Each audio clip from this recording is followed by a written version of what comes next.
y'all still out there, kids? All right. Let me see if I can get playback on. I'm getting playback through the restream from you, I think. Let me go for. Oh, what happened to Twitch? There we go. Say something, Chuck. Something, Chuck. Yeah, I hear it on the phone. Oh, good. Good. Good. I can hear you on the computer and the phone. Hello, generic beer. Hello? What's the report from there? Let's see. Skip ad. I don't need that.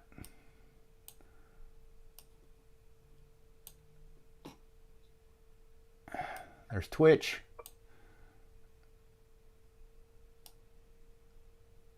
How many minutes to do a shot while waiting? Any thoughts? Fuck you. I hate these ads. God damn you ads. Now I got pop-up ads going everywhere. Fuck off. All right, let me crank the audio here on Twitch. I just got to know. Look at Chuck. He's spinning around like a lion in a cage.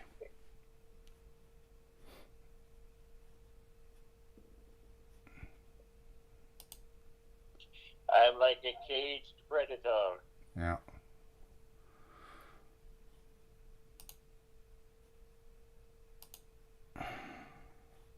I'm out. Have a good night, folks. Well, there's a quitter.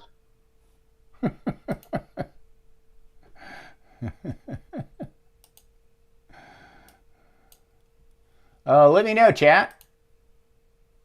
Are you hearing anything? Your audio and video are good. This is generic beer. Hello. Thank you. Yeah, sorry. Awesome. Boy, oh boy. I need to blast off right now after that fucking fiasco of a start. Is it working? Is it up to speed now? It sounds like. Okay, should I cut off the phone then? Yeah, let's cut off the phone now.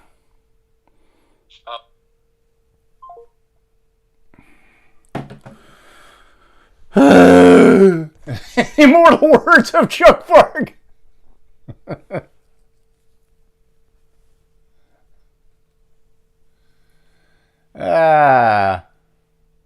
Should have refreshed earlier. My bad. Oh, look, Elementary's back. How about that? We saved him. We got him back. That's all that mattered. I was going, where's Elementary? If we don't have him, fuck it. I quit. So, he's hardcore. All right. Thank God. My audio's blasting. And Chuck, let me check your level. Go ahead and say some more stuff. Yeah, you're up. Yep. I'm going to turn myself just a hair down. I think I'm redding out a bit. So, here you are. I finally got my first guest. And, hey, Chuck's audio is very low. The fuck? It says it's blasting over here. We can't hear Chuck. We heard him through the phone. Give me a fucking break, dude. No. No.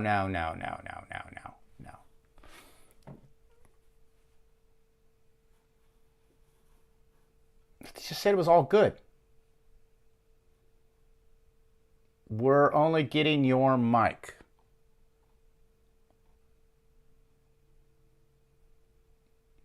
Let me check the collab cam. Monitor only, mute output. Now I know. Can you hear me now? They can hear you now. Okay, great. I bet you they can hear you now. Let me see. Hey, start throwing that money, by the way. I can see that'll fix it. Yes, says Blango Django. Yes! Excellent! Why can't they just make it? Why can't these machines just read our minds? Yeah, Soon they will be able to. it's artificial intelligence isn't very impressive these days. Not very intelligent, You know, for fuck's sake. unless they want to take your fucking job. Well, that's okay. I didn't want to put fucking lug nuts on a Ford F-150 every day for the rest of my life anyway, so. Quint! Look at that. Look at that. Go Chuck. I guess I owe you some money, buddy. Quint Mojo, much appreciated. Thank you. Thank you. Well, thank you for Tima Korea for inquiring about my feelings. I have very sensitive, deep feelings that are, well, I don't feel like oversharing at this point, so that's where we are. Mm-hmm. But so what's going on here? How does this work out from now on? Am I just gonna blather on, or Oh, don't worry. I'll steer you in the right direction. corral these bohabs and let's get it going on. Okay. Okay. I had to turn down the volume on the Rumble, and I got to pull their chat up. Unfortunately, it closed out here. There we go. And there we go. Elementary. No, I got that one over. What do I? Oh, it's YouTube. It's YouTube. I closed out. I got to get YouTube back. Get that goddamn YouTube right the fuck back.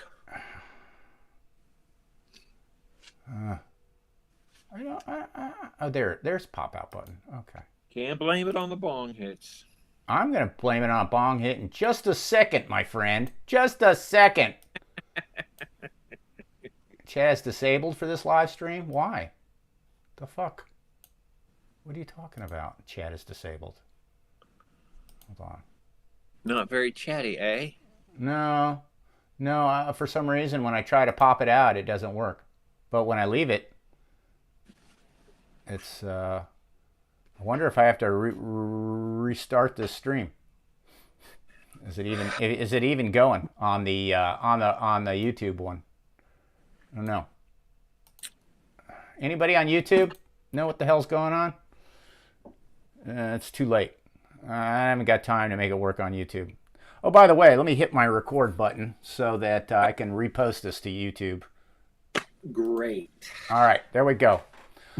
All right, Chuck. Where to start? Let's go back to 1985. Okay. No, I want to go back earlier than that. I want to go back to 84. I want to go back to the Mental Hygiene League. Oh. Okay, and I want to go back to Charlottesville. I want to go back to that crew there. Okay, what about that crew? That's my hometown, and the Mental Hygiene League was a gaggle of bohabs. They were proto bohabs. They were actually a bunch of D&D nerds. Mm-hmm. And you can tell I had a lot of important things on my schedule, which is why I'm hanging out. I meet this guy, Hunter Jackson. And Jackson, he's not one of the Mental Hygiene leaguers. He actually is a gamer and an artist. And next thing I know, I'm looking at his sketchbook, and we have so much in common, and we hit it off. We're best friends in less than a week. Mm-hmm. And he threw me under his spell. Ah. I became the first slave. I was the first person to be enslaved by Hunter, and I liked his vision. I liked his art, and the fact that he was doing it and not, just talking about it. That was alluring, Mm-hmm. and I wanted some of that energy. Mm-hmm. And so he gave me, he gave me stuff to do. He put me in some of his Super 8 projects, and all this time I thought I was collaborating with him. No, no. Let's stay positive for a second. No, I want to jump back to one of those Super 8 movies you made with him. Yeah. You had the starring role in this project. Tell me about it. Captain Communist in the Ultimate Doomsday Device. Right. And we spent a summer filming that up in the backwoods of Virginia in Charlottesville, and with just about anybody that could actually follow direction for a minute or two, or even hold the camera while Hunter was acting himself. And we took that project to the Atlanta Fantasy Convention later that year, which was that would become, after a few years, that would become Dragon Con, which is possibly one of the most comprehensive and best of all the fantasy comic book conventions that I've ever been to. Anyhow, we went there, and we would shop our wares. That was probably coinciding with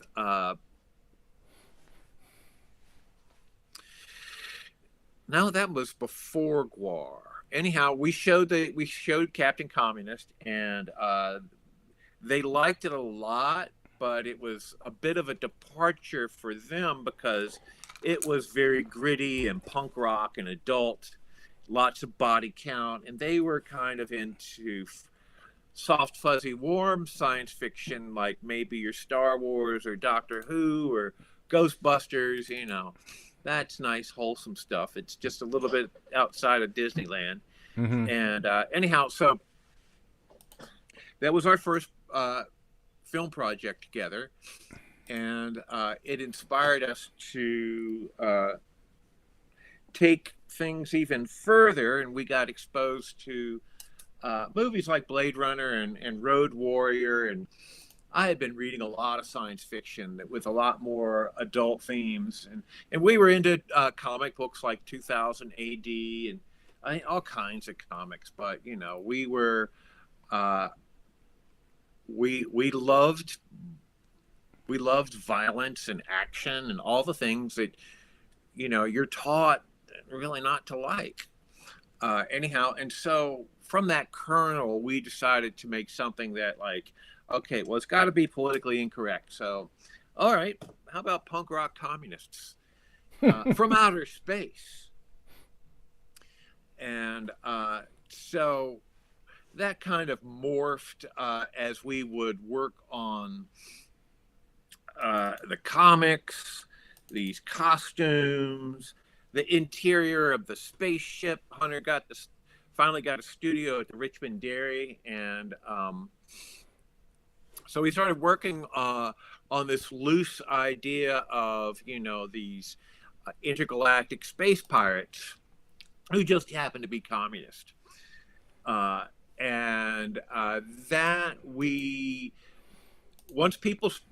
had an open wall that just had a chain link fence, which kind of lent to the atmosphere of you being in prison or a cage.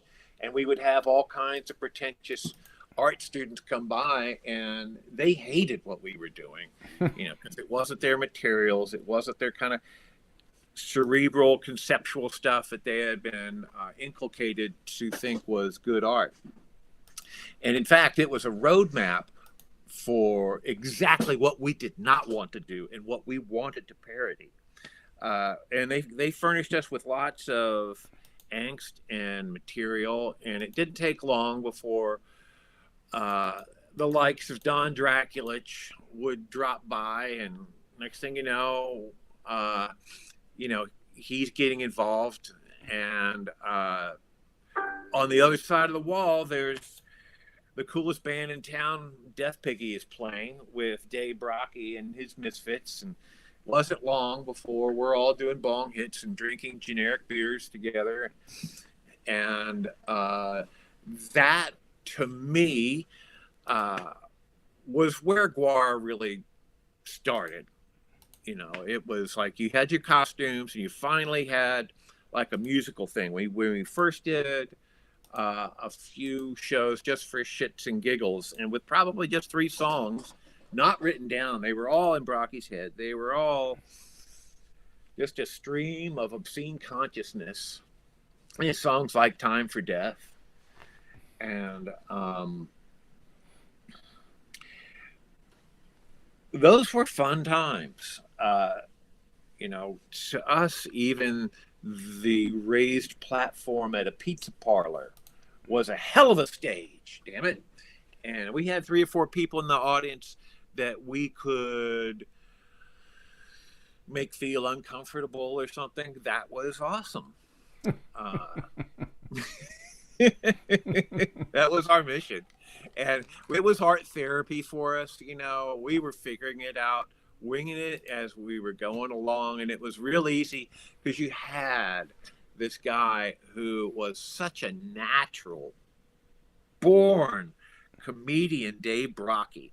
This guy was not like any other guy. He fucking lived for the game. Usually, you know, you put somebody up on stage, and unless they've had stage legs for 5 years, they're going to fumble and look insecure and stuff like that. Yeah. Not Brocky. You know. In fact, he was a master of cringe comedy before cringe comedy became really common.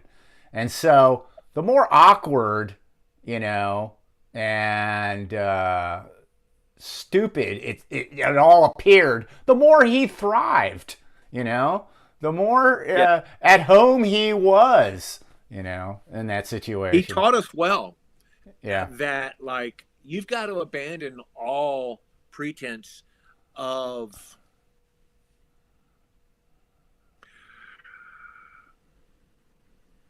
not self-respect, but like what people thought of you. Because when you hung out with Brocky, chances are you're looking like a goofbag too. And, you know, you're putting on these crazy costumes that we had, and you had to abandon all insecurity about what people thought about you. Yeah. And, you know, eventually you start to feed off it. It turns around. The audience is insecure. You feed off of that. So, just to jump back for the inspirations for GWAR, in the documentary I did, Hunter saying how one of the things that inspired him was how disappointed and irritated he was with the last, I would assume, Star Wars movie. In other words, Return of the Jedi, the one with the Ewoks and all that. You know, I would put it about the right year. Wouldn't that be 84? Probably. And he came out of that pissed off and disappointed. Well, we both hated Star Wars. And I really haven't seen most of them to this day. And it was mostly because when I saw, you know, Princess Leia, help me Obi-Wan Kenobi, to me, it was just a fairy tale for kids. It was kid stuff. It had great sight gags and stuff like that. And like the first time I really saw any of it, it was on Super 8 in Hunter's attic. He had he had all the cool scenes from it on Super 8. That's weird. What did he do? Shoot the screen or something? What that? I said, how did he get a Super 8 of Star Wars? Was that in the old days when they'd sell Super 8 reels of movies? Yeah. Oh, yeah. And yeah, I he remember was way into. He had his attic was you know, a Super 8 editing room. Oh, okay. You know, wasn't too high tech, but that's what it was devoted to. And he loved doing crazy little film sight gags. He was a master at that. He should, you know, he should have choreographed stuff like Pee Wee's Playhouse or worked at Saturday Night Live or something. He had a Mhm. gift. So where were we? Not sure. I think what I'm gonna do is Uh-huh. go into the pictures Okay. and see if I can't trigger some memories. Somebody here Yeah. said, I think it I'm was, sorry I was rambling there. It's a long time ago, it's and hard not to ramble because it's kind of yeah. like, it's all over the place. And, you know, I'm looking at a little fuzz down here at the bottom. My chroma key sucks. Um, somebody said 1983 was when Star Wars Revenge of the Jedi came out, or Return of the Jedi. And that would be right because uh, I believe Hunter got his studio at the Dairy in '84, correct? And that was also when you made your first GWAR costume appearance at Dragon Con, was '84, correct? Yeah. Okay, good. All right, let me pull up. A card here. Actually, 1983 was Dragon Con, our first Dragon Con. Really? Yeah, I remember because Okay. I was 20. That's when I turned 25. Okay. Huh.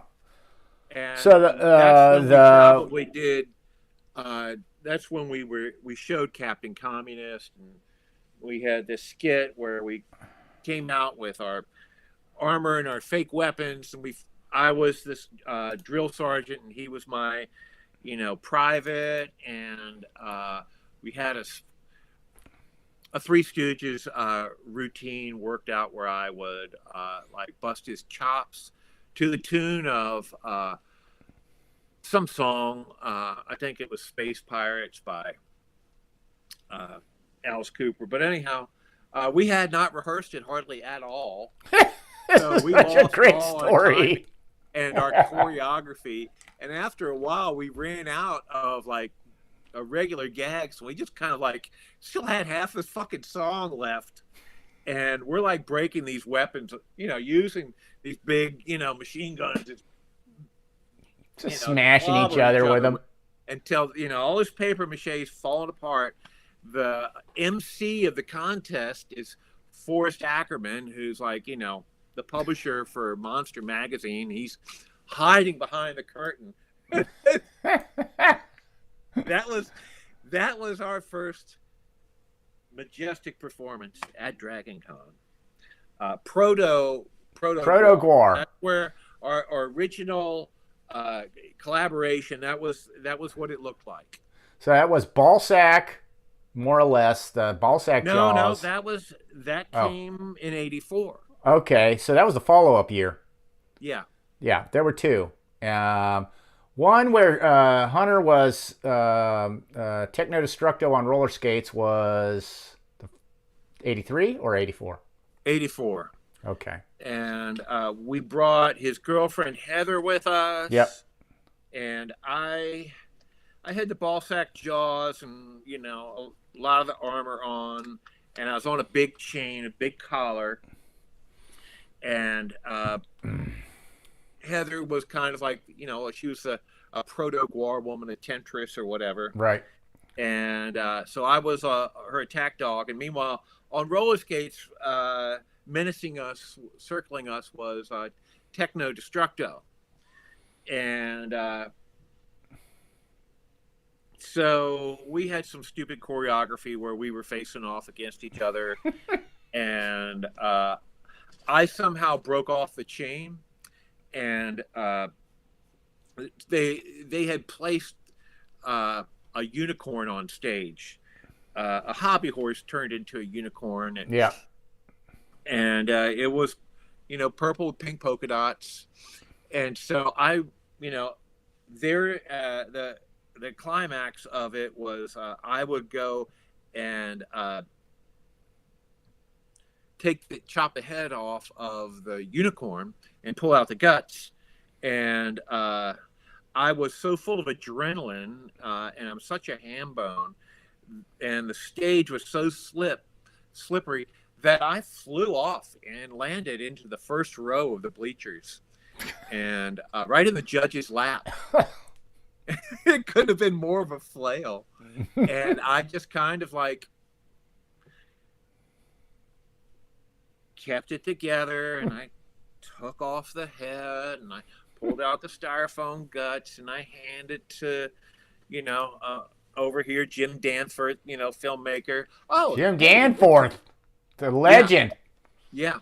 And, over here is Wendy Penny, the author of Elf Quest, who we got our whole Unicorn Busters theme from. Yeah, the anti Elf Quest mythos was born. And so, with a slight bow after that, it actually seemed like that was a complete performance, exactly the way we wanted it to happen.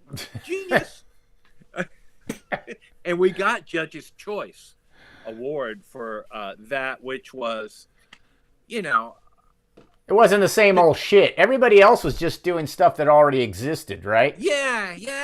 Look at our Star Trek gimmick, funny little parody thing. Here comes another Klingon. Here comes another, elf, whatever. Here comes another Doctor Who. Here comes another. Anyhow, so we strove on originality. Yeah. And that it took a while for that to catch on, but it was kind of like it was like the rock. It was like musicians when they finally decided they didn't have to wear suit and ties. Yeah. It's like, oh, you can do that? Yeah. That's kind of cool. Anyhow, so we were doing our own original stuff, as weird as it was. And it, with all the effort that we put into it, it showed, and they respected that. And it filled our sense of self-worth, our determination. I can't tell you how it empowered us, like, hey, wow, they like us. They really do. We got something. Yeah. And, when we went back to the Richmond Dairy, we were really empowered to, because we thought we were vetted as like, being good, good artists. Right. And, so that was 84. And 85 would be the year that we had actually probably played a few gigs. And I know that it was around Schaefer Court time probably, because we had Cardinal Sin, we had GWAR. Who else did we have? As far as characters or people contributing? You were there. Yeah, I didn't. My first show that I appeared in was, I believe it was a Rockets Metro show where I had my arm ripped off. Yeah. That was the first time I went on stage. I'm pretty sure you were there. For what? For the 85 show with Yeah. The PB Kellys, which is more or less. No, I'm talking about Dragon Con. Oh, Dragon Con? No, I wasn't there. I don't think. Okay. I don't think. All right, let's go through some pictures first. Yeah. Let's go through some pictures. I'll just start off with your art, maybe, or should we go with it? No, let's go. Let's look in Charlottesville first. Charlottesville. Well, you mentioned. Let's see. There's you. So Charlottesville, was my hometown, and after wasting time in art school, I decided to go back to a 2-year college and get a computer degree because that seemed like it might get me some real work. Yeah. So I was, I was drawing comics with Hunter, and every weekend we would get together and work on, this Super 8 movie projects. I was in the the punk rock scene there, and I would do flyers for various bands. I was very Yeah, hungry to do anything, basically. I've got one of those. Of course, I was just showing it a minute ago. And I will blush because, it was early in my graphic career. What are you talking about? It's great. Damn it. Hold on a second. It must have been a little epic. Just a second. Come on, Don. Get together. I suck. Let me tell you. PC gives me all kinds of trouble. Oops. That ain't right.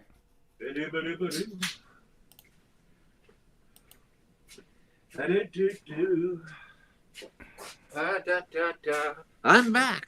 What's going on? Hey, guys. I can't change my window out, motherfucker.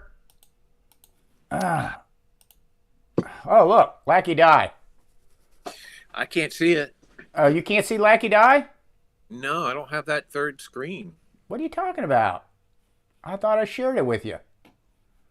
It was there, but now Is it gone now? Were you seeing what I had on screen earlier?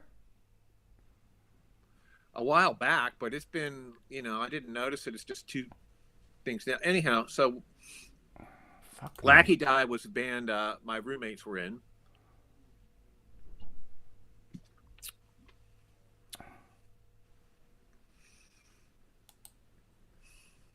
Maybe if he raised it up by your head and showed me it, I would be able to bounce, Well, anyways, let me go back to collab cam.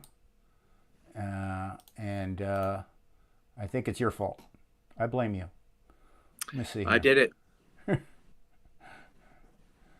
Screen capture.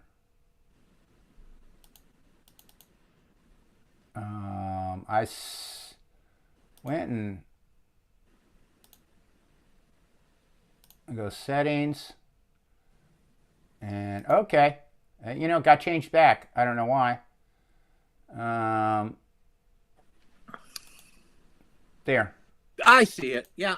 I don't know why it was gone. I had to go back in there and fix that. Yeah, that fly. You can see that I was very influenced by custom culture, Ed Roth and Robert Williams sort of things. And your art had a big influence on me as well, even though, I loved Roth as well, but I started borrowing from your style a little bit on some graphics as well. Well, I will take that as flattery. It was intended as flattery. I liked it. When I think about my graphics, I eventually got a good ink style down. It took a long time when I really, had a hot hand. But I was very proud. I did a lot of research into what I considered the creme de la creme of graphic artists that I would try to curate all the things that I could possibly imbue a graphic with, whether it was like the sort of kinetic feel that Jack Davis, Mad Magazine artist, had, or the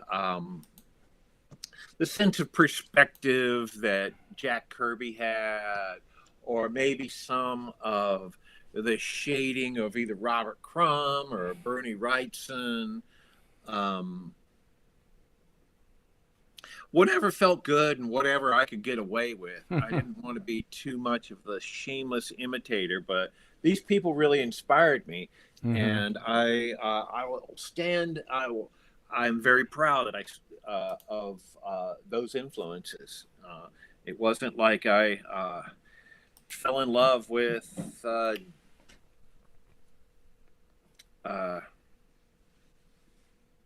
Japanese animation or I don't know, manga, some stupid comic, mm-hmm. that really have a graphic that the kind of graphic foundation that I liked. Yeah. I'm going back into your influences right here. Some Big Daddy Yeah, Roth. I wish that was yeah, blown yeah. up more. I love the way, if you look at those, they survive just in black and white. An illustration to me should be able to just survive without color. Yeah. Color's nice, but how will that look as a tattoo? Mm-hmm. True. It should be And strong in black and white before it even gets colored. yeah. How about this one right here? Tell us about this one, Chuck. Well, that was back in the day when I was self-righteous and insecure, and people would smirk when I would be doing stuff, and I would just like let that. I just wanted them, if they were to look through my sketchbook, to get to let them know you're just making me stronger. World full of armchair Picassos. I can't even read the dialogue. Oh, I'm going to read it for you in Chuck Varga's voice. You're scoffing at my sketches, aren't you? Well, listen up, bub. The world is full of armchair Picassos like you, talking and never doing shit. Look hard, motherfucker. I ain't gonna stop drawing till every last art fag in the world cringes to the most casual glance at my shit. Got that? Now get your clammy paws off my cool sketchbook. Sensitive artist. There was that sounds like something you whipped up in the coffee what village. We spent so much time in the village nursing coffees. It looked like something you would have drawn up. I had one of those. One of the girls that used to hang around us. I won't drop any names, but let's not drop names. Used to hang around us, and she's looking at that and goes, "Well, I'm scoffing at that." And I knew that it was good then. Thank you for the kind words.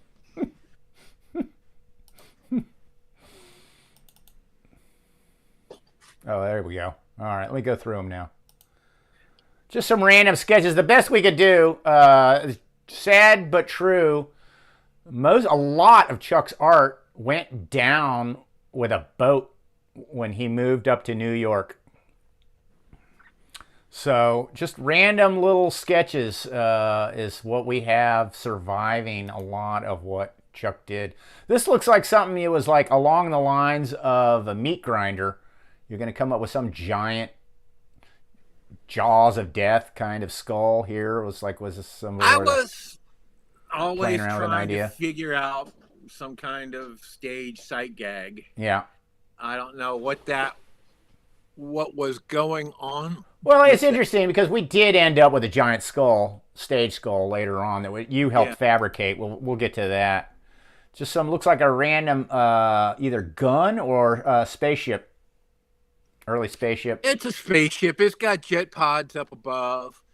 And I don't know. I would just stick stuff from science fiction books or Star Trek. And it looks like what's beneath the engine pods at the back is actually the piston head for a gas-powered, little model plane like we used to play with.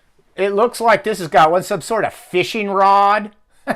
Is a fishing rod on top here? Is that how they reel in the enemy ship or something? See, yeah, man. You'd shoot it with like a harpoon. I see, and reel them in. Magnetic harpoon, and then like a pirate. Would that been part of Scum Dogs of the Universe movie or something like that? Maybe were you thinking of? It was. Or was this later? I was when I would doodle these spaceships, they really didn't have any destination. I would just try to imagine, what a cool sort of tactile ship would look like, in this sort of space pirate universe. Here's some weapons. It looks like you got an Electrolux vacuum cleaner here. Oh yeah. And I would there'd be a vice in the room, or and I'd try to work out robot mechanics with clamps and stuff Right. like that. By the way, no, these graphics were never intended to be scrutinized at a later date, and that looks like a graphic for a later hardcore show that never happened, or maybe I Xeroxed that and put a lot of my art is clip arty, and so it'll be missing valuable information because in order to crop it, or do it right, get the letters just right, I'd have to draw them out at a different scale and then shrink them and stick them in. And one of my earliest drawing lessons was, how to draw a weirdo. Got to start someplace. Another spaceship there. Yeah, NASA. Here's a flyer for show 21st Rockets. Okay. Yeah. Okay, so I'm There's the assuming cockroach. 21st. I'm assuming this is 1987 because it's got the cockroach in it, and so cockroach first. The giant roach was made in what? That was that costume came out in October '86. So if this is February, then that means this has to be the earlier year. Oh, I know what this is. This is the fiasco. I forgot. Look, it says, attention, this show will be videotaped. Oh, God, dress real sick, and appear in a real cool sick video. This was a disaster. This was an unmitigated disaster because for some reason we got it in our minds that we needed to lip sync the show so that the audio would sync up with the film shot version. Chuck? Oh, there you are. Okay. Yeah, You were yeah. frozen for a minute. It didn't go as planned. It sounded like shit. It really was stale, and we learned a lot. You learn from failures. It's true, just as much as your successes. A lot of our contemporaries probably got a lot of mirth out of that, but let me where are they now? Pop back to this super chat. I noticed some buckaroonies had God damn it. Come on. I hate you. Can't even turn this shit off until you hit skip ad. Let me go back here and say hello. Roughneck! You don't suck, Sleazy's assistant. This is Roughneck. Oh, man. Roughneck, thank you so much for boosting my sagging morale after those technical fuck-ups. Much appreciated. Thank you very much for that, Roughneck. Citizen Zero. Ultra habs out there. Citizen Zero, thank you so much. Much appreciated. Original GWAR goods. But let's see here. Elementary. I'm here for the rock music stories. Thanks, Sleazy. Thank you. Queen of Mojo with the Go Chuck. That was huge. Thank you. Much appreciated. Let me see if I missed anything in Twitch. 59 minutes ago, Queen of Mojo threw us some 200, looks like quite a few bits, 2,000 bits. Damn, nice. What are those bits threw us 100 that, bits. Like throwing $2,000 at you or something? Yeah, that's $2 million. In case you didn't know, each bit is $100. Okay. Keep it coming. So, all right. Awesome. Yeah. Well, Quint and Mijo giving out the sub gifts too. Much appreciated. Quint, all over the place. Slowing them around. Thank you for following. And Morai KSC, much appreciated for resubscribing. All right. I just want to make sure I'm kind of caught up. Hype Train came through and I missed it. I apologize. Who threw that hype train at us? Who? Let's see here. Who threw that hype train at us? Yeah, level 1. Queen of Mojo, of course, threw the hype train at us. Thank you. Much appreciated. What else? All right. So back to the pictures. We got a guy who's not used to staying up this late. He's a little impatient. Let's get back to work. Let's see here. Okay, I went through these. These are just some of your drawings. Yeah. I mean, Okay, I'm going backwards. it's those just like ancient.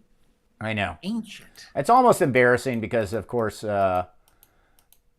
this stuff sort of survived only because, in a way, it wasn't ever really used. Here we go.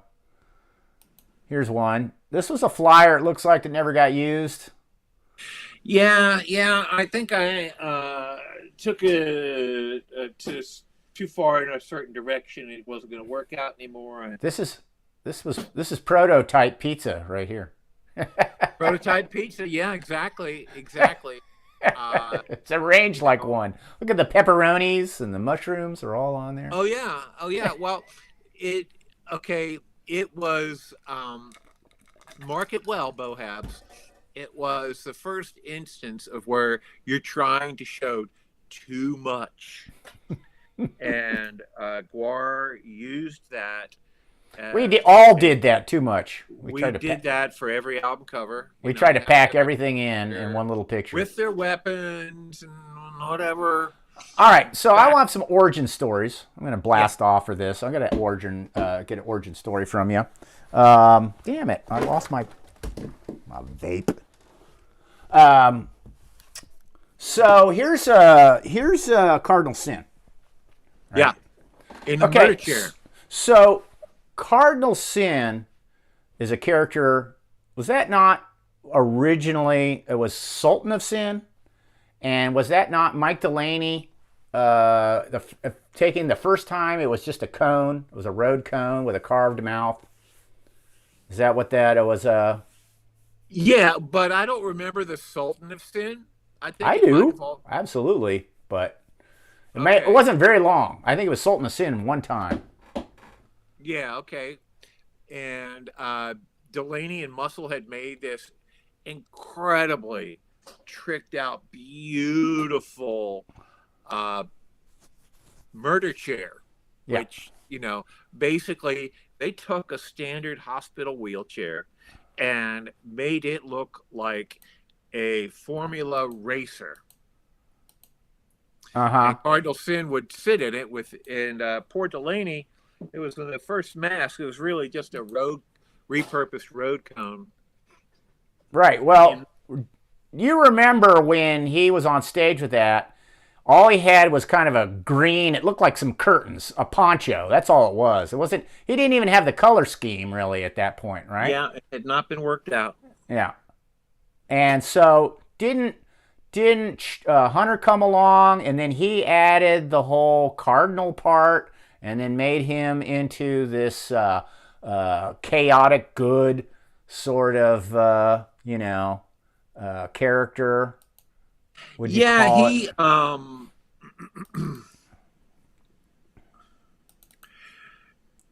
He started up a storyline of, basically part of. He's really good at stories and his own kind of morality plays, and in this morality play, just like you have pirates in outer space, you have holy evangelist warriors in outer space. It was like if you used D&D, I'd say chaotic good versus chaotic evil is kind of what happened. Yeah, I mean, we were the guys that were getting in trouble and having fun, doing what you're not supposed to do. Right. But we were good, chaotically good. And Cardinal Sin was, uptight, anal, retentive guy that, didn't want to see anybody committing any kind of transgression, and he would make them atone in various Right. ways. Right. And they used the mythos is they used the innocence of infants, babies, right? Yeah. So it's had this weird kind of abortion motif or kind of theme that was where they were deriving their power. It was, gosh, what is that? I forget now that. What is it that those elitist, the baby's blood that those elitists drink? Right, adrenochrome. Adrenochrome.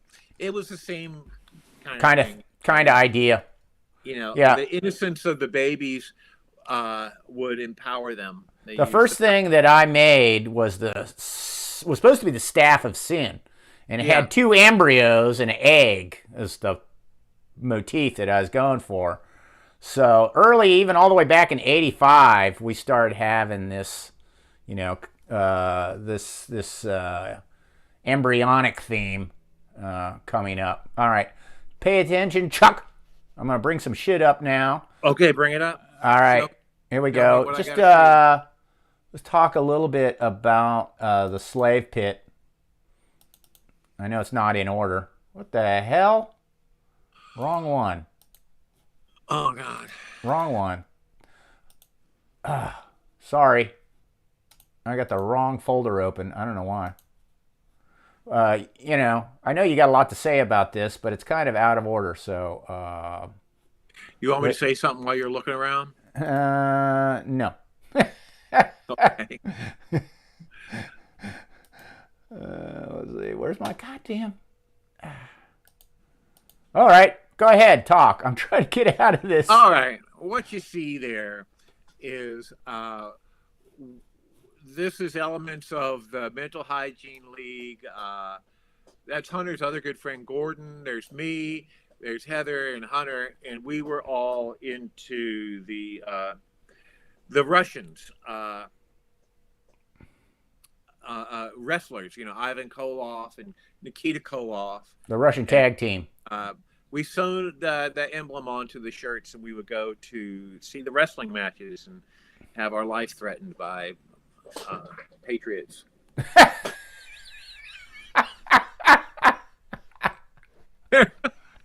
There was like this. I go down to downtown Richmond, Coliseum full of rednecks. Coliseum. To tell you, you were a lot safer then with those hammer and sickles on than you would be now. I tell you that much. We had a big plastic chain that would go with it, and we would cheerlead them when they would take on the do-gooders. And right toward we were getting dagger eyes from a lot of people. There was a lot of, fat, unintelligent, inbred rednecks out in that audience. Yeah. And, they'd already taken a dislike to us, but it was Hunter's girlfriend flipped him off. Oh, of course. So we had these really back before overweight was a thing. There was a lot of overweight. Female enthusiasts of say Ric Flair, they all started coming up after us, and we had nowhere to go because the stairs were clogged with people trying to leave, so we were kind of stuck there. These girls were climbing up the bleachers, bent on kicking our ass. And, it took a. Fortunately, I had enough fear and adrenaline going in my system to where I was able to imagine you got rows of chairs. Yeah. Those stationary chairs, like in a movie theater. Right. Okay, running on the top of the backs of all those, one foot onto the next, And it sounds kind of hard to do, doesn't it? Yeah. But if your life is threatened, you're like good at it, huh? Goat, All right, so here we are. Okay, I guess we're gonna have to go backwards. This is all over the place. I wish I had the pictures better organized. The this let me kind of preface this with a story that I remember seeing, and this is how I got involved. Mike Delaney was working at, and you were too. Mike Delaney was working at, and we all did, it felt like, but he was working at Lakeside Appliance as a delivery man. And he came to me and he said, "Hey man, you ought to come down to the dairy. This guy Hunter Jackson's making this movie, and we're down there all jamming on, art stuff." And so I thought it would be pretty cool. But when I'm down there and I'm watching you, and I remember you doing a whole bunch of work. And at one point, Hunter just like, you just worked on this for hours, or if not days, and Hunter just goes, "No, this isn't the way I want it. Do it over again." Did you run into any of that? You remember? All the time. Keep your face in the camera. We can't see you. All the motherfucking time. Yeah.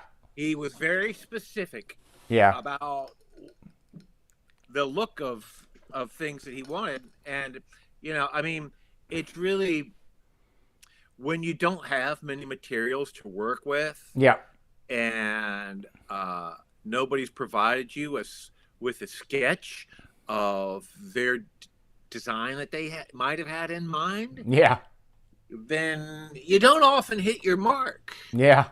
And supplies were so thin then. I mean, like, every glue stick was sacred. Every piece of styrofoam that looked cool was sacred. And if you wasted that, then you were a flalo. And a fuck up, in other words. And which was a common theme. It was, everybody was basically supplying art materials out of pocket, but Hunter in particular was supplying a lot of this, and as a result, I guess he felt kind of protective. But this was his baby. Let's talk about it a little bit. I think this was framed in by Guy Kurtz, if I'm not mistaken. This was framed by Guy Kurtz. I think I have it in a frame, in a state of framing. This is the inside the slave pit. This is Hunter's space here. These are costumes being made. There's a early Cardinal Sin, right? And there's the roof of the dairy. That's the roof of the dairy. I wanted to, unfortunately, to talk about the framing.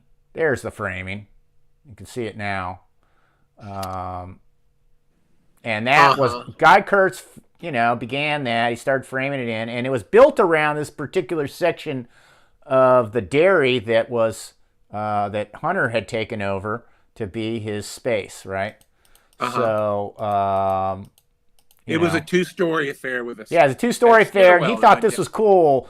I mean, it was kind of fixated with this hole and this stairway, which kind of reminds me of the engineering room of Star Trek a little bit. You know what I mean?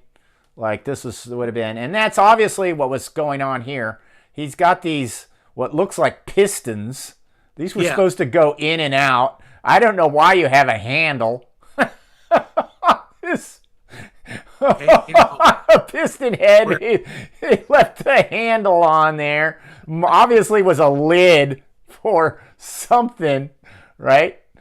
And this here was a vacuform mistake, right? And so he got a hold of that, and he decided, I think it was going to make that into some weird organic brain kind of. Anything like that, was extremely rare in the world.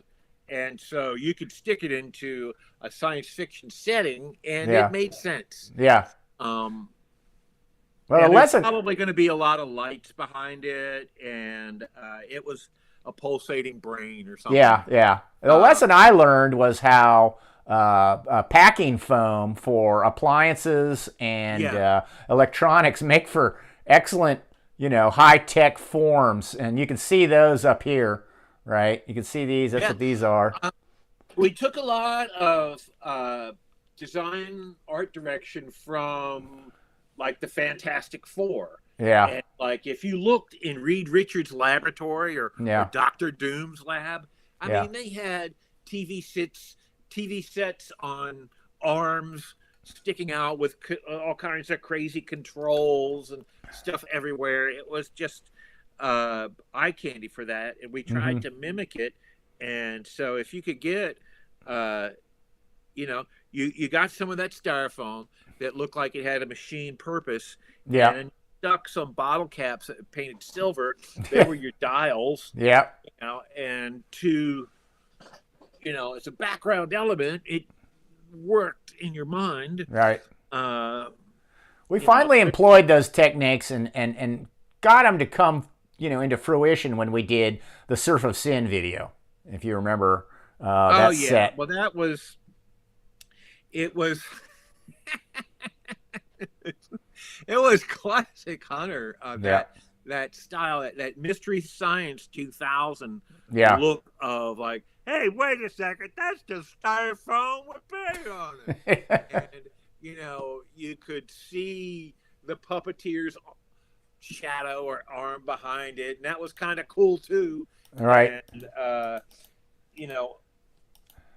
you would say to Hunter, hey, Hunter, man, I can see your arm back there behind the world maggot. And he'd go, yeah, I know, man. It's cool, right? That's the coolest part.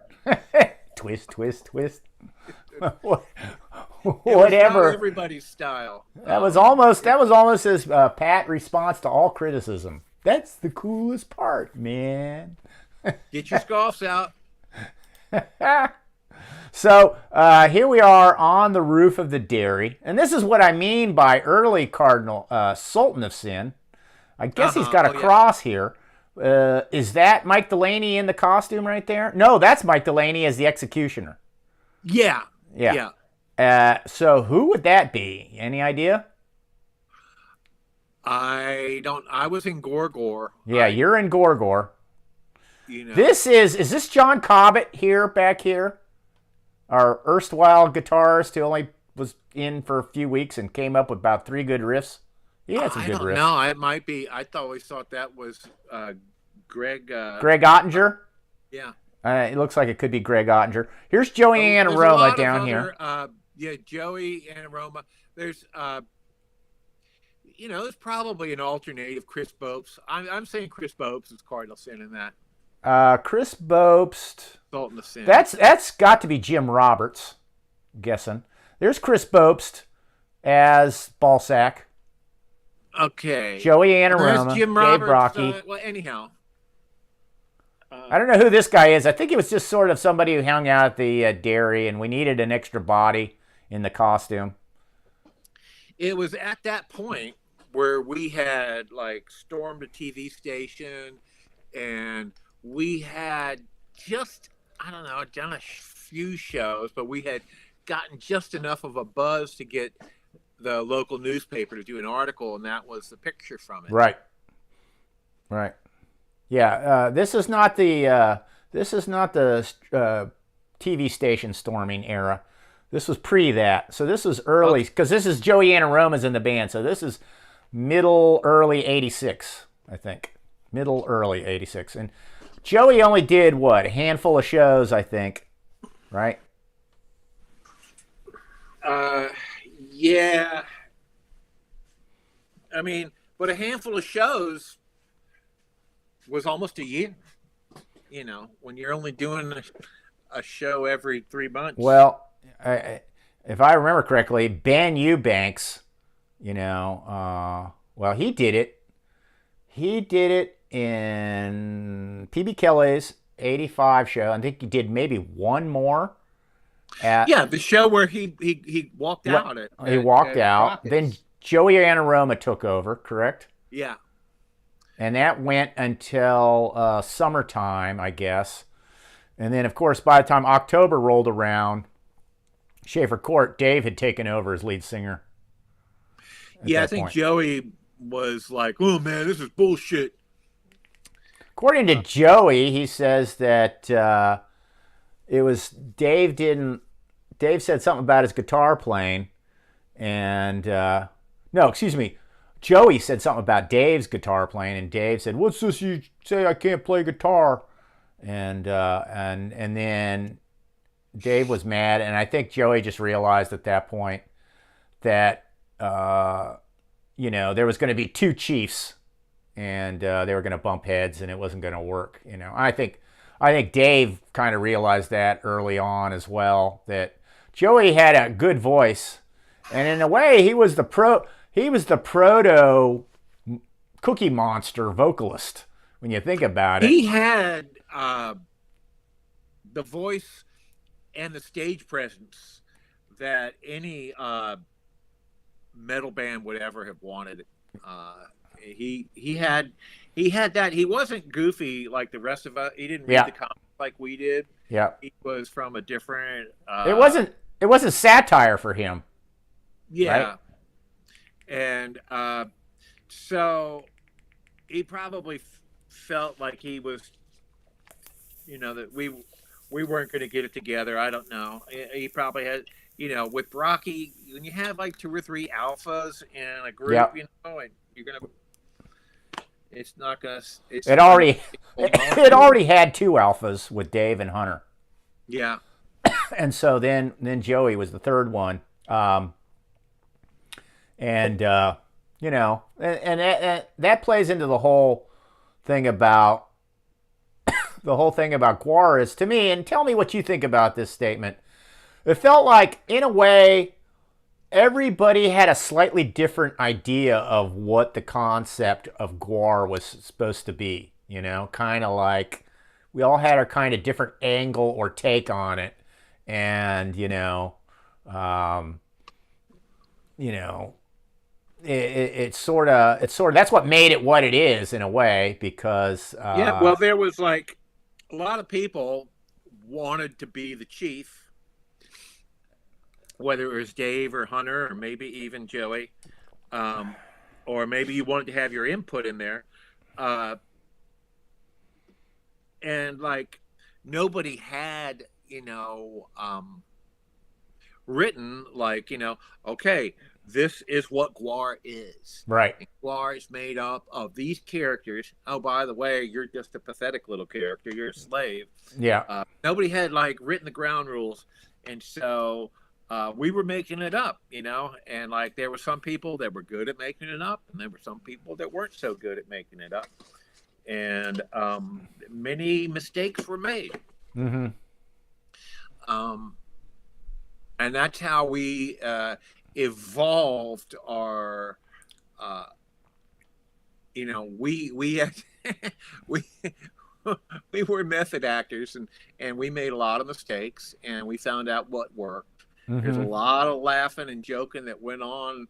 We would watch these videos and go, what the fuck is Sexecutioner doing, or something right. like that. But I would learn, oh wow, maybe I shouldn't stand in front of the guitar player when he's doing a lead or something. Right.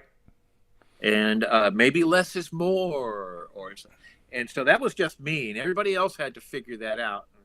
And everybody else wanted to get their FaceTime, and it was a clusterfuck many a time. Well, what I'm talking about kind of is stylistically, conceptually, how we kind of visualize GWAR differently. Oh, yeah. I know where you're coming from. Yeah, it was, well, there was a lot of styles going around. I mean, we were definitely influenced by the underground comics, and hi, Funky Britches, Frank.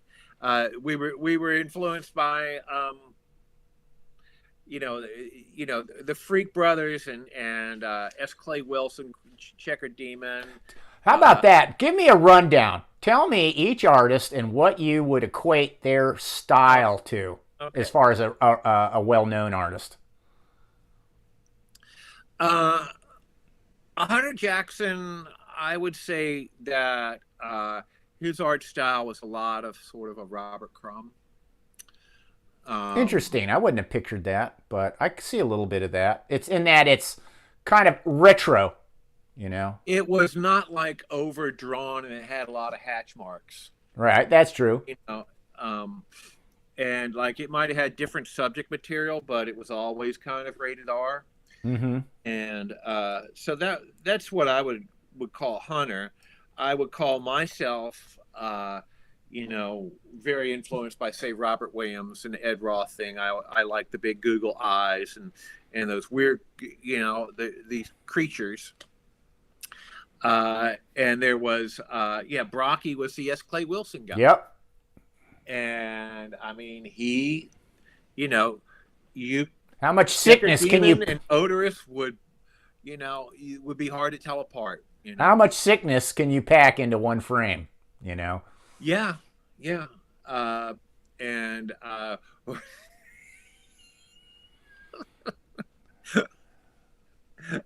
yep, and you were more true to like the hyper realistic Hollywood look of like a Rick Baker or something like that. Trying to be, but if it was an artist, I'd think it would be the EC, maybe. Mort Drucker, Mad Magazine. Oh, graphic style, yeah. Yeah. Which also spills out into a lot of our other personal aesthetics. Yeah. And, that's the we thing. wound up, huh? That I was going to say, that's the thing. It's not, even though some of us were more like the artists we just discussed, every one of us were loved and were influenced by everyone you've just named. You know? Yeah. Everyone you've just named, every one of us were aware of and would completely enjoyed, right? So, and Hunter Jackson, to me also, you got to have that Japanese element, was there, manga. Yeah. And one thing, these were back in what some people call the art project days, right? Yeah.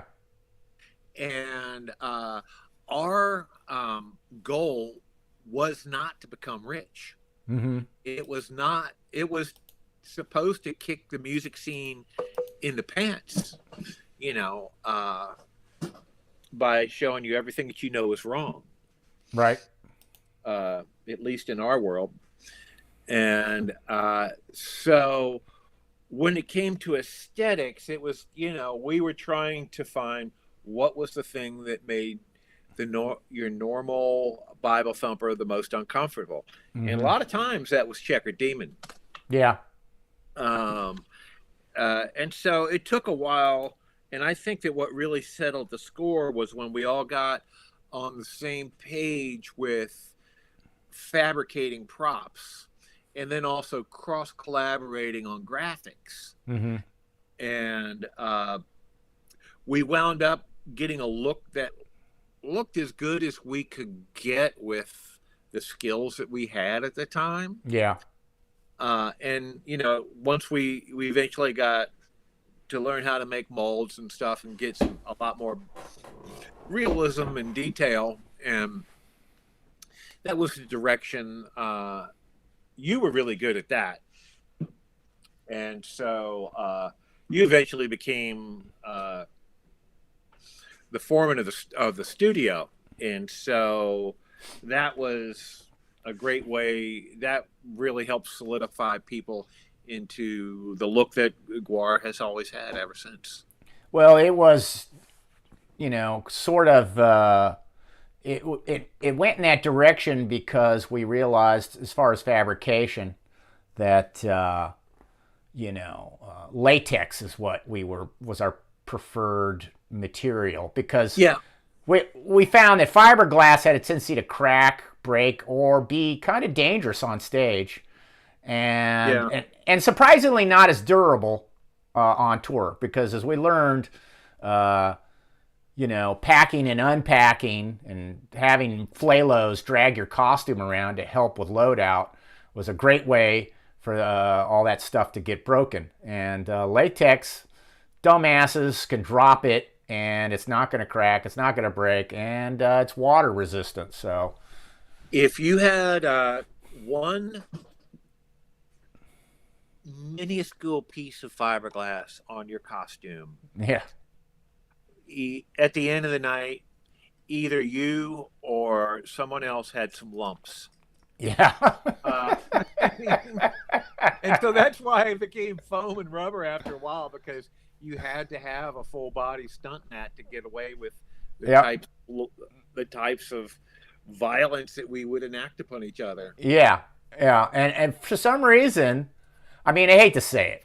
No, I don't. I don't know. I just say it. But when I watch GWAR shows now, they don't. The action doesn't look anything like the old action from the videos and shows that I remember. And the reason why is because, you know, we had the punk rock aesthetic much more, and we had the young people's bodies, and so we would just throw ourselves, you know, into it. We were throwing double flying, drop kicks. If we amazing stuff that we could never pull off unless we had the excitement of being on stage and, just the naivety to think that it was a good idea. Yeah. Now, so hey, take a little station break. I gotta take a leak. You old man! I gotta take a leak, you bastard. All right, let me go back to the. That's perfect, actually, because I can look at the. What the hell? What happened to my? There we go. There they are. Twitch. Where's YouTube? You gotta check my YouTube chat. There it is. How you doing, Drunk Zombie? Cheers, my friend. I have no idea when that one. You're talking to each other, I see. Piss break. Okay, good. Okay, I got a piss too now. Are you back already? Yeah. Oh, that was quick. That's what you try to do when you're doing a podcast. Right. Okay. I should have had the bottle right here and just suddenly. Get your bottle out, Don. Talking about lumps. We talked a little about this earlier today, so I thought I'd bring it back up. There was one costume made infamously. Was it you that made it? But anyways, it was called Mr. Fudgy. Uh-huh. And tell us about how that costume was made, and tell us about what it was like to actually perform as Mr. Fudgy on stage. Okay. So back in the day, we didn't do the same show over and over.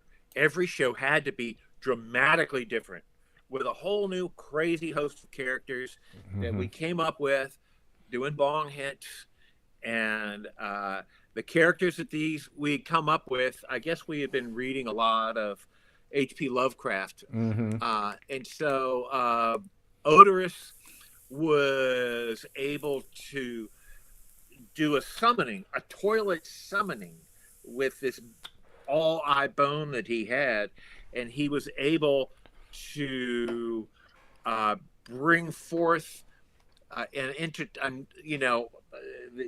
he was able to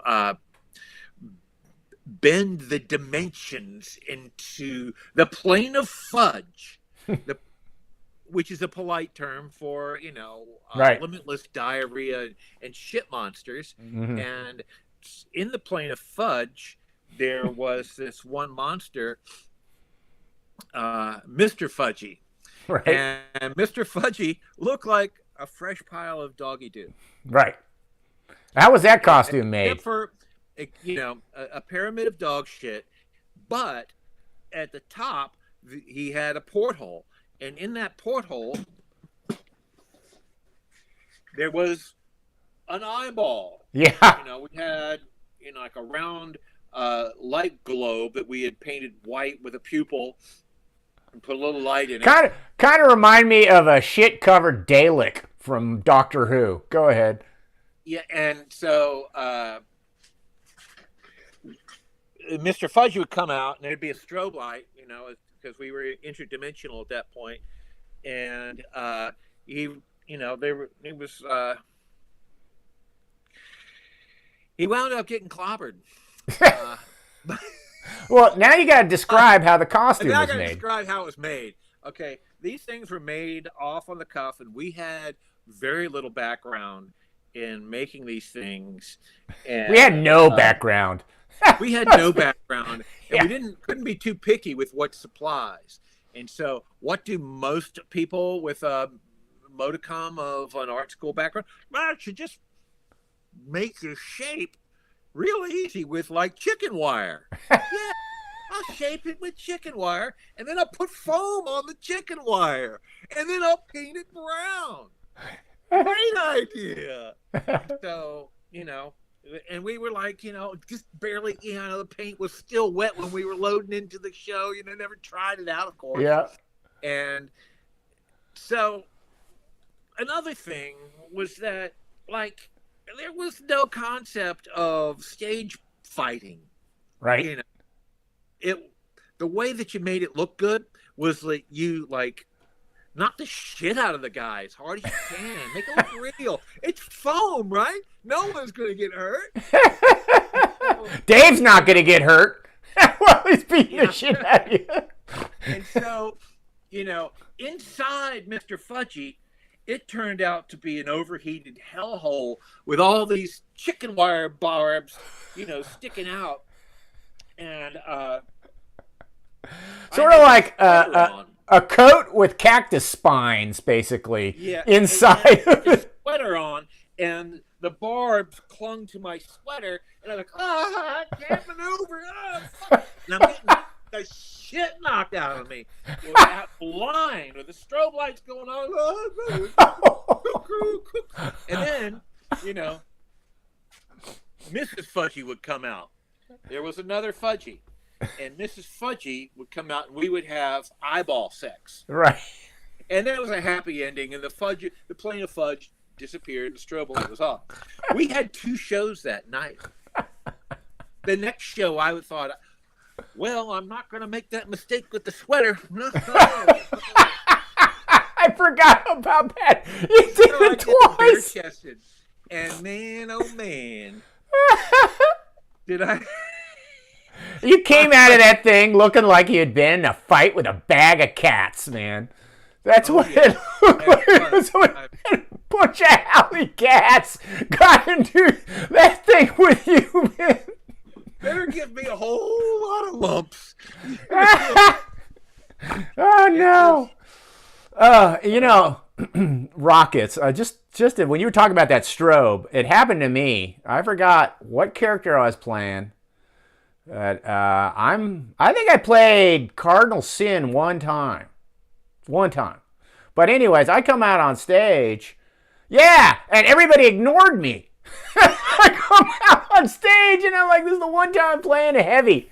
And Dave, for some reason, everybody ignored me. And the strobe goes off. And the way what they did is they had the strobe, mounted, pointed back at the performers.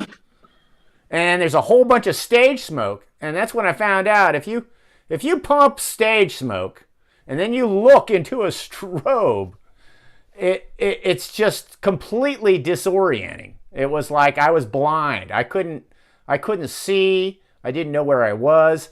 And honestly, I started to feel this weird sense of disorientation and nausea. So there I'm on stage trying to be Cardinal Sin.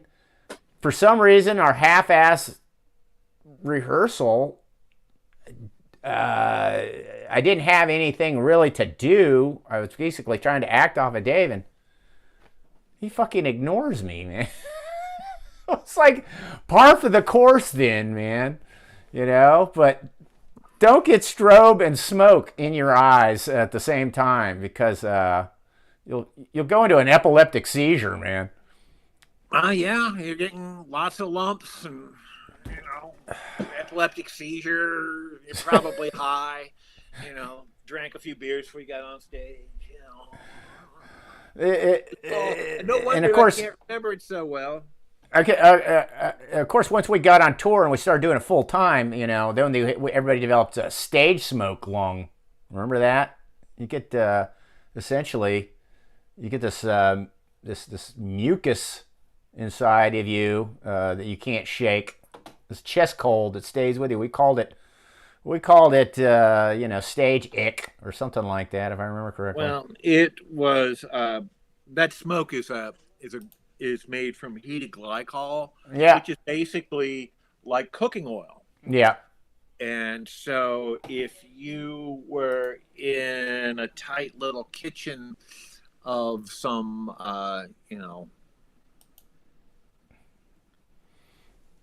greasy spoon, you might have the same lungs. You're hyperventilating kitchen oil smoke night after night because you're singing or performing, and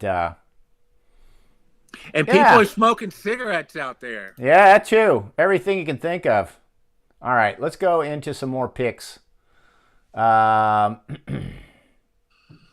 see here, and I won't keep you much longer because we're at almost 2 hours, and I know you don't stay up this late normally.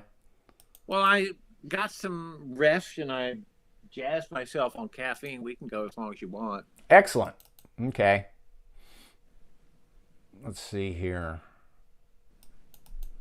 So the pictures that I have some stuff I'd like to plug if we ever get a chance. Excellent. Do you want to just do that now before we?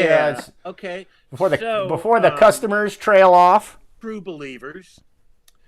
There is actually a group of Chuck Varga Sexecutioner enthusiasts. Hey Chuck, 1 second. I got a great idea. You plug them, and I take a pee-pee. Okay, I'm plugging away. All right. So. And so let me see real quick here on FB.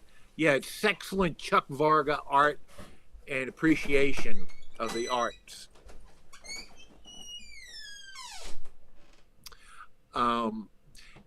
And on that, you can find out it's where I encourage a lot of fans to do their own art, and they made some really fucking killer Valentines. I mean, this is the best Valentines I've ever seen. And not only that,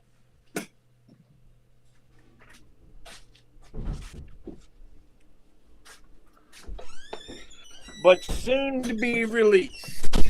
Now, this isn't something that you're going to get from Spencer's Gifts or, on Etsy. A Sexecutioner tiki mug. This one's my favorite. This is Royal Bamboo. Oh, nice. How's it? What'd you make that out of? This is urethane, cast urethane. Oh, okay, yeah. I coat it with a couple of coats of food-friendly epoxy. Mm-hmm. And so I have a black wipe. They're all signed. And then we have, other wood grains and mahoganies. And I only, so you can go to the website, to the Facebook group, and you will be updated on how to purchase those. And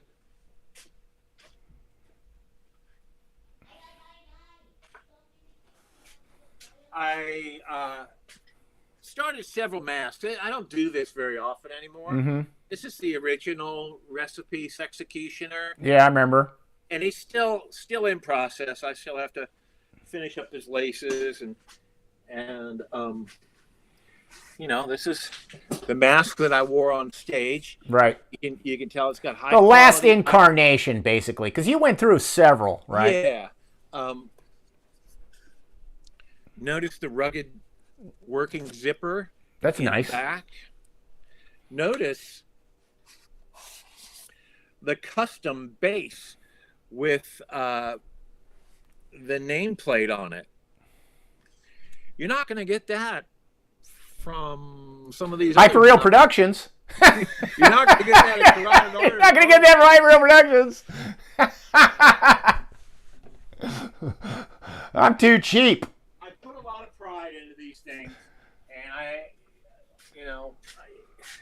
I do it to make extra money on the side because I'm trying to retire one of these days, and I've got adult issues. Yeah. Well, So thanks for sharing What's that. going on? We're talking about the plaintiff fudge, and we moved on. I enjoyed that.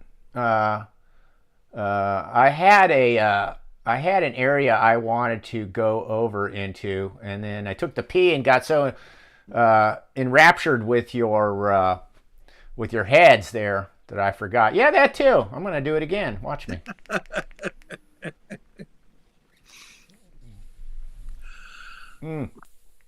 Anyways, if there's any questions here in the chat, I can start passing them on to Chuck. Okay, and why don't you guys throw something at him? There's so much to go that we could possibly go over. It's easy for us to get lost. Well, here, this is one of many. I want to get a lot of members, as many as I can. And all you can do is talk about really just small bits and pieces of GWAR's history at a time, because there's so much to talk about. It seems like to me. And there's a subject we can talk about, the documentary, as you probably remember, it was awfully brief in comparison to the subject, wouldn't you say? Yeah. There's a lot of subject there. A lot of subject, and a lot of people who didn't get their horn trumpet duly tooted like they should have. And one that we both agree on, and it bothered us, was Dave Muscle being left out of that. I might have told the story before, but he was absolutely crucial. I mean, he was almost our financial sponsor as well as our technical advisor in those early days. So anything that really ambitious, giant meat grinder, things like that, and or financing the first bus. He bought that bus. He's the only one that had a good job and money. The rest of us were flalos. And, he financed that first bus, and he had the technical tools and wherewithal to know how to modify it. Re-welded, cages and supports inside of it, and made it have bunks, berthing areas, and lounge area, whatever you want to call it. Can you talk about Muscle at all? How, when you first met him? Dave Muscle was brought into our group by Mike Delaney, and they knew each other from VCU sculpture department. And Dave Muscle was mild-mannered to a fault. He was very low-key, introverted, but don't let that fool you. The guy was a mountain of quality. He was happy to hang around us. And we were happy to have him because of what he brought. What he brought was he had a master's in sculpture, right? And I think that he was actually like the teacher's favorite. Yeah, I mean, because they got him that job fabricating. They brought him over from Iowa to VCU to be in the master's program, I believe. Yeah, and master's he degree. got recommended to be a lead fabricator. They wanted to make him into faculty, I'm sure. Yeah. They were planning on. I mean, he was on a fast track to be sculpture faculty. He had all his tools. He had a lot of tools. We didn't have shit. Yep. He could make anything. Yep. He was a great problem. First mold I ever learned how to make was from him. He was when I say mild-mannered, he you really couldn't get him to like blow his horn. He was the opposite of a lot of people who would talk a lot of game, but like, they couldn't really bring it when it came to like make. He couldn't really like their great strategies were a big piece of shit a lot of times. Yeah. Not Dave Muscle. And so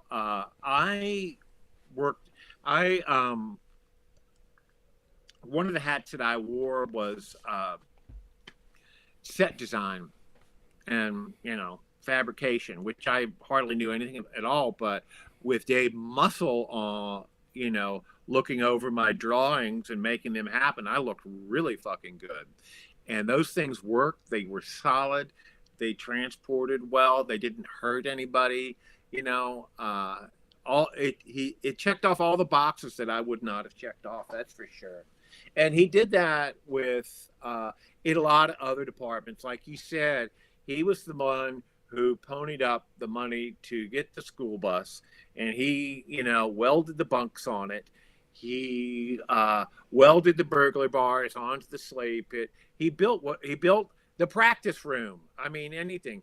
And he, you didn't hear much from him, but he got it done. He made us all look really stupid and lame. Yeah. Because we were in comparison to him. He, like, in his copious free time, we had played a show with the Butthole Surfers, and they had this effects module for their soundboard. I think it was a SPX 19 or something, but it could make you sound like anything you wanted to, with all kinds of echoey harmonizing effects and stuff. Right. And so he taught himself how to use that. And it wasn't just like a microphone and then press a button. He actually had to reprogram that in part of the recording to make sure that it algorithmically it sounded correct. And he spent all night getting sound bites from all these movies and all kind. And so when you went to a GWAR show, before anybody even got on stage, you had this soundscape. Yeah. Oh, just like, what the fuck is that? Are we in the middle of a dismal swamp? What was that monster I heard over there? Right. There's a gurgling toilet beneath me or something. And you hear people like, GWAR sucks. And you'd have cheers and scream. And of course, the fucking most important thing, a sound effect. When you swung that weapon and, it didn't whiff. It made a sound effect. Do they still have that? No. So I as an old school, GWAR member, I just can't picture that. I can't. That just causes my brain to lock up when I'm watching a stage show. Somebody gets hit with this big weapon and there's no noise, because I've been trained. I've been, gotten used to hearing that for years, and then to be out in the audience and not see it, not hear it. I was like, and it's just one of the many, as members peeled off, GWAR really never got its soundscape back, unfortunately. They desperately need somebody who is gifted at the keyboard, whether it's that, as a traditional keyboardist or as, providing that soundscape, the Foley or whatever you want to call it, when you have a theatrical band with with the choreography, with a lot of action taking place, a lot of impact. And that's what we were all about, was how much impact, how much stimulation can we shove down these people's throats? I mean, that was what we were all about, giving them more grotesquerie than anybody could handle, and they would fall down weak because their knees had given out. That's right. You called it kneecapped. Yeah, it's your phrase for it. Done our job. When we had, you couldn't describe what you had seen. It was too intense, too much. You're covered with blood. I'm fucked up. I don't know what just happened to me because my kneecaps are broken. That was the aesthetic that we wanted. That was, fuck 15 seconds of fame. 1/15 of a second was enough for you. Yeah. But we had a whole hour of that amount of stimulation that we were trying to shove down your throats. Yeah. Shove ears. And so, yeah, Dave, when we got the studio on Chamberlain, he was one of the guys on the lease, put down a deposit, the bus, the soundscape, making all the basics for all the sets on. He was invaluable. And, when he left, GWAR never really made any decent music videos afterwards, probably because he made all the sets. Yeah. We tried to do, actual films and stuff. Well, I used all old sets from that were left over from Phallus in Wonderland, and I did that. I used them for Immortal Corruptor video, which we did in 2002. So the way they were supposed to be used. So there, I was using old muscle sets back then. I was still using old muscle sets from almost 10 years earlier. Dave was the perfect member of a theater troupe. Yeah, in that he could do anything and everything. He was so versatile, so skilled, and he had no ego. Yeah, you never bashed heads with him. Yeah. Now he would tell you that, like, Chuck, I think that's going to be a little heavy if you leave all that clay on your mask. Yeah. But that was all he never had a bad word. He always came through. He reminded you. The reason that you never hear of him is because he was so modest and,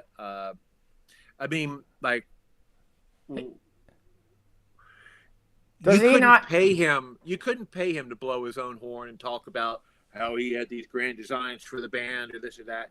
He hated that. Yeah. Well, he reminds me of Iowa. Like, this is what the people, a farm boy from Iowa, would had the personality. It's like, those are the kind of guys that win wars. That's why the military loves them. Because you take them and you stick them in all these kinds of crazy situations where they have to improv and be mechanically competent, and that would be him. Just like, in a way, that's kind of what GWAR was like. In a way, it was sort of a, I wouldn't say it wouldn't equate it to the military, but it had aspects of it because it was arduous and punishing and it was grueling. Was lack of food and lack of money and lousy sleeping conditions and late hours, long hours, lack of sleep, aspects like that. And, also in the military, sometimes you just got to let you let one guy lead, and you don't sit there and he wasn't the kind of person who would challenge other people's authority. It was like the rest of us would. Dave, you're full of shit. It was more like, and I'm talking about Brocky. I'd be like, if I was like, occasionally confront Brocky or say someone else's idea was not good, but he never did that. He never, like you say, he would only reject something on the basis of it being technically impossible. Like you say, won't the clay be heavy? But otherwise, he was, Once in a while, when somebody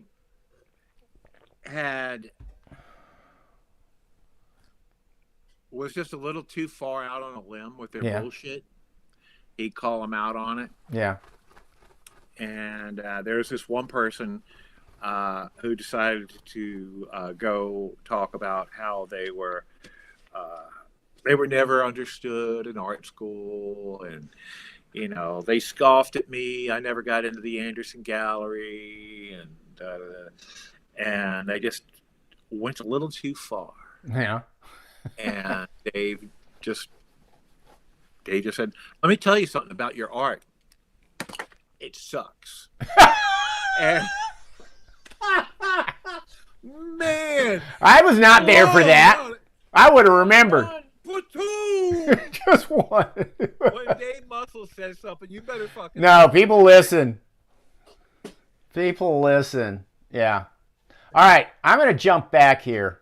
All right, because I found another little picture, but I thought this was, because we had talked about this earlier, right? And this gets to kind of the soap opera that is GWAR. And that is essentially when GWAR kind of diverted from being a movie. And of course, it wasn't GWAR. That was a name that was invented by Dave's crew. Tim Herman, from what I understand, Tim Herman came up with the name, but Dave really coined it and kept it alive. But it was going to be Scum Dogs of the Universe, right? And so once Dave came up with the idea of wearing the costumes and as Death Piggy, then this GWAR band started to grow legs, right? Now you and Mike Delaney, you guys got a place together in the dairy, right? Yeah. And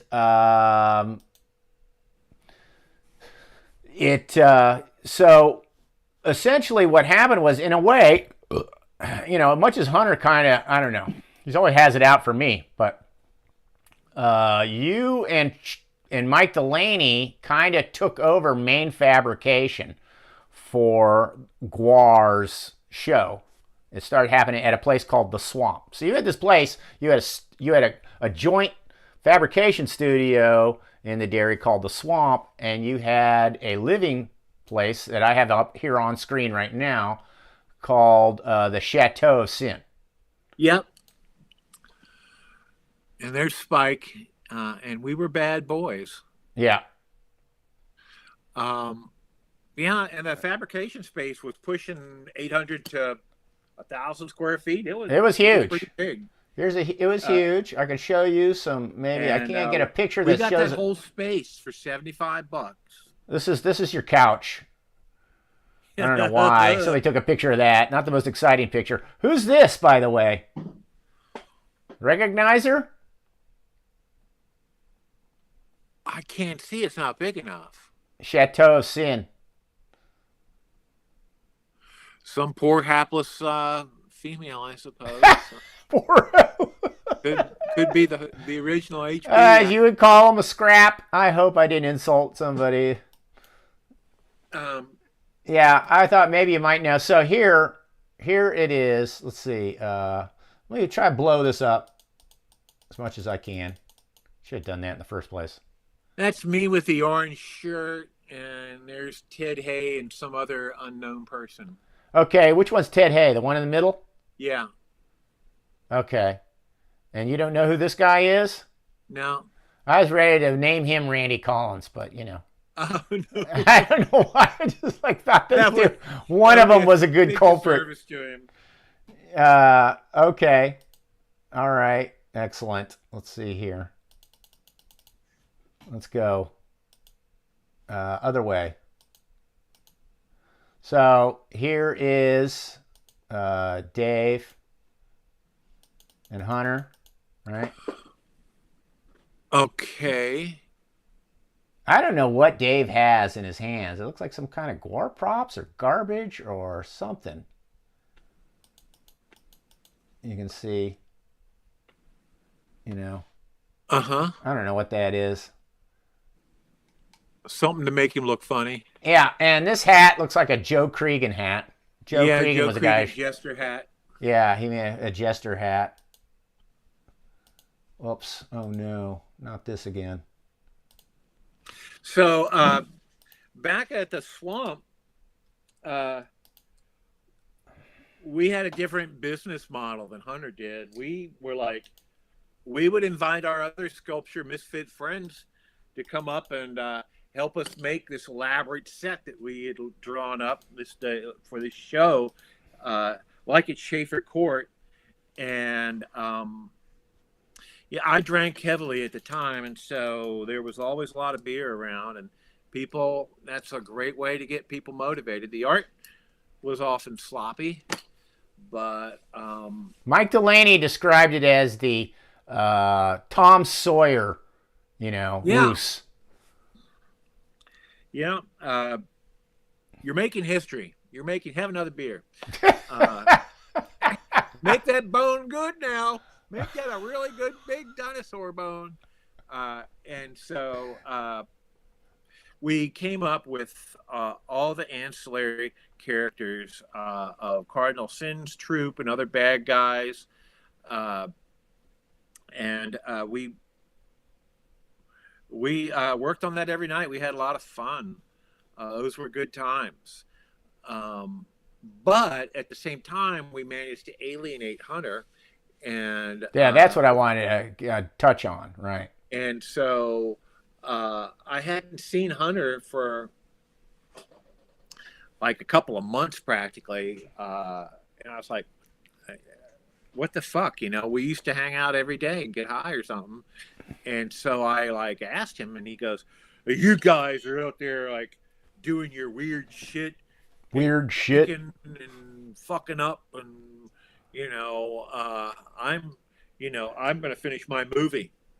You guys don't want to, you guys aren't doing what he had control issues. Okay, I'll just say that.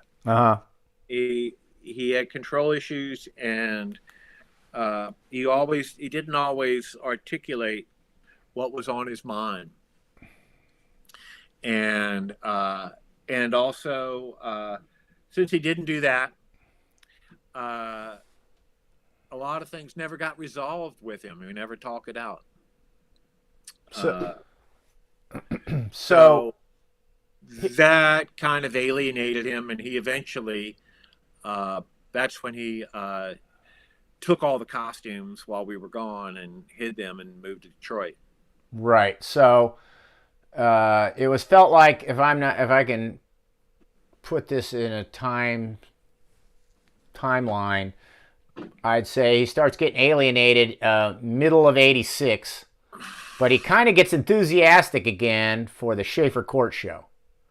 But what we don't realize is that while we're getting ready for that big show, he's already planning on moving to Detroit shortly afterwards. Is that right? Sort of, kind of. I mean, like, he had help from his... Because Dave says that he knew Hunter was leaving after the Schaefer Court show was over. Or maybe, basically what brought Hunter to Detroit was... Hunter's girlfriend was a shameless bimbo who would, like... one of the things that she would do... she'd go hang out at this bar, and guys that we call Jimmy Buffett's, these middle-aged losers, would buy her drinks all the time and give her money and stuff like that. And she was perfect for playing them. And one of them lent her money to get a Porsche 914, the worst Porsche ever built. I remember that one. And so she's ugly like, too. Oh, I've got my Porsche. I'm driving across the Lee Bridge. Well, she forgot to fasten the hood down very well, and it caught wind and flew, curled up a whole. And well, it car. She wasn't driving the car much after that, and she actually, you're drifting off. Okay.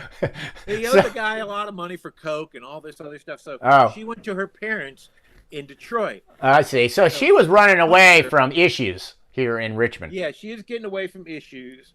Hunter was pussy whipped, and he was, he felt like he had been betrayed, I guess. He felt like, and he was kind of like, a few things coinciding. He wanted to be with Heather, and he says he thought Richmond was a podunk town, and when he went to Detroit, he'd be able to get into, make more money. But it was funny for him. I don't know. He went over and went straight into, I believe, print advertising is what he started working on over there. And it was the boring stuff, right? He was doing layup and... I thought he was a security guard. Oh, really? He didn't even get to do, because I remember him talking about some of the work he did. And tell me about how that was and how hard it was to get to be a trusted graphic artist for, the GM or something. Right.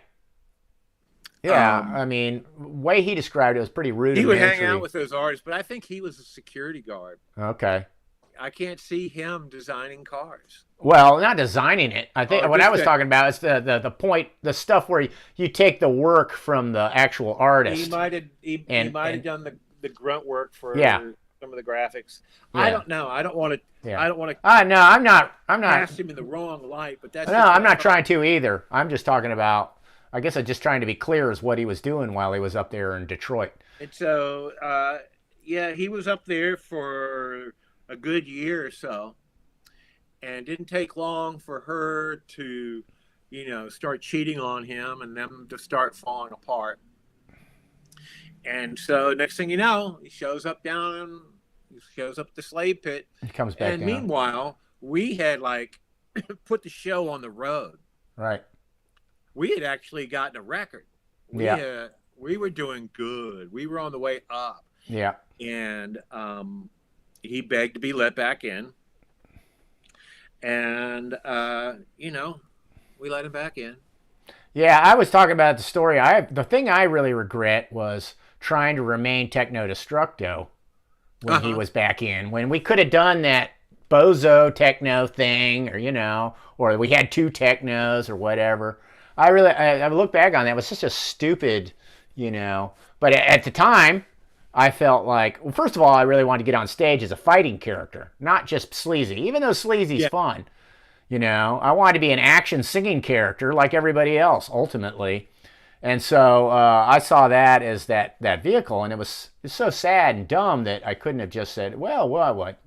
I'll just change it into something else. Because I'll tell you the truth, I didn't like being in that costume. I didn't like it at all. I didn't like my ass hanging out with those little stupid Wilmas on, my skinny little legs and with those little fiberglass. My college boy face, trying to be all badass, it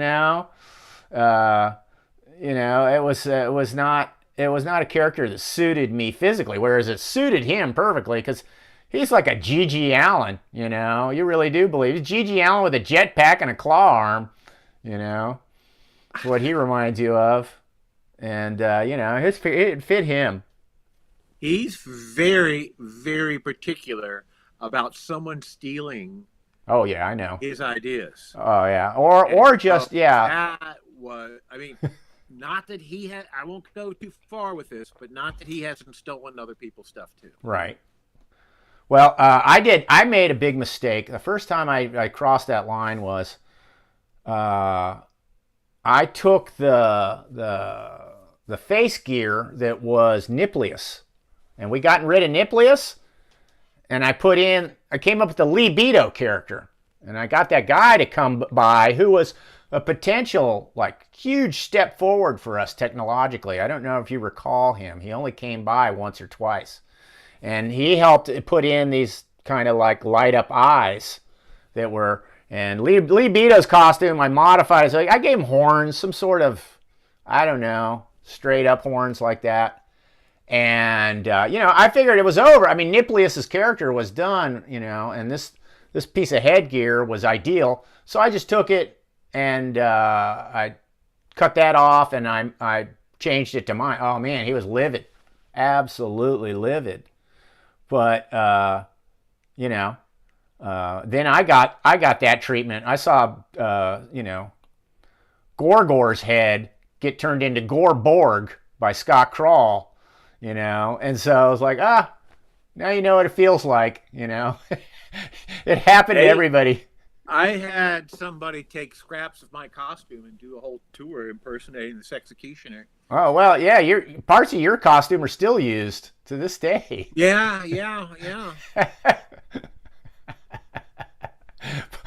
We won't mention them, but yeah, Ninja Turtle. They aren't quite as fleet of foot as this executioner. That's right. That was funny because, like, back in the day, this executioner had to endure so much criticism for being overbuilt and clumsy,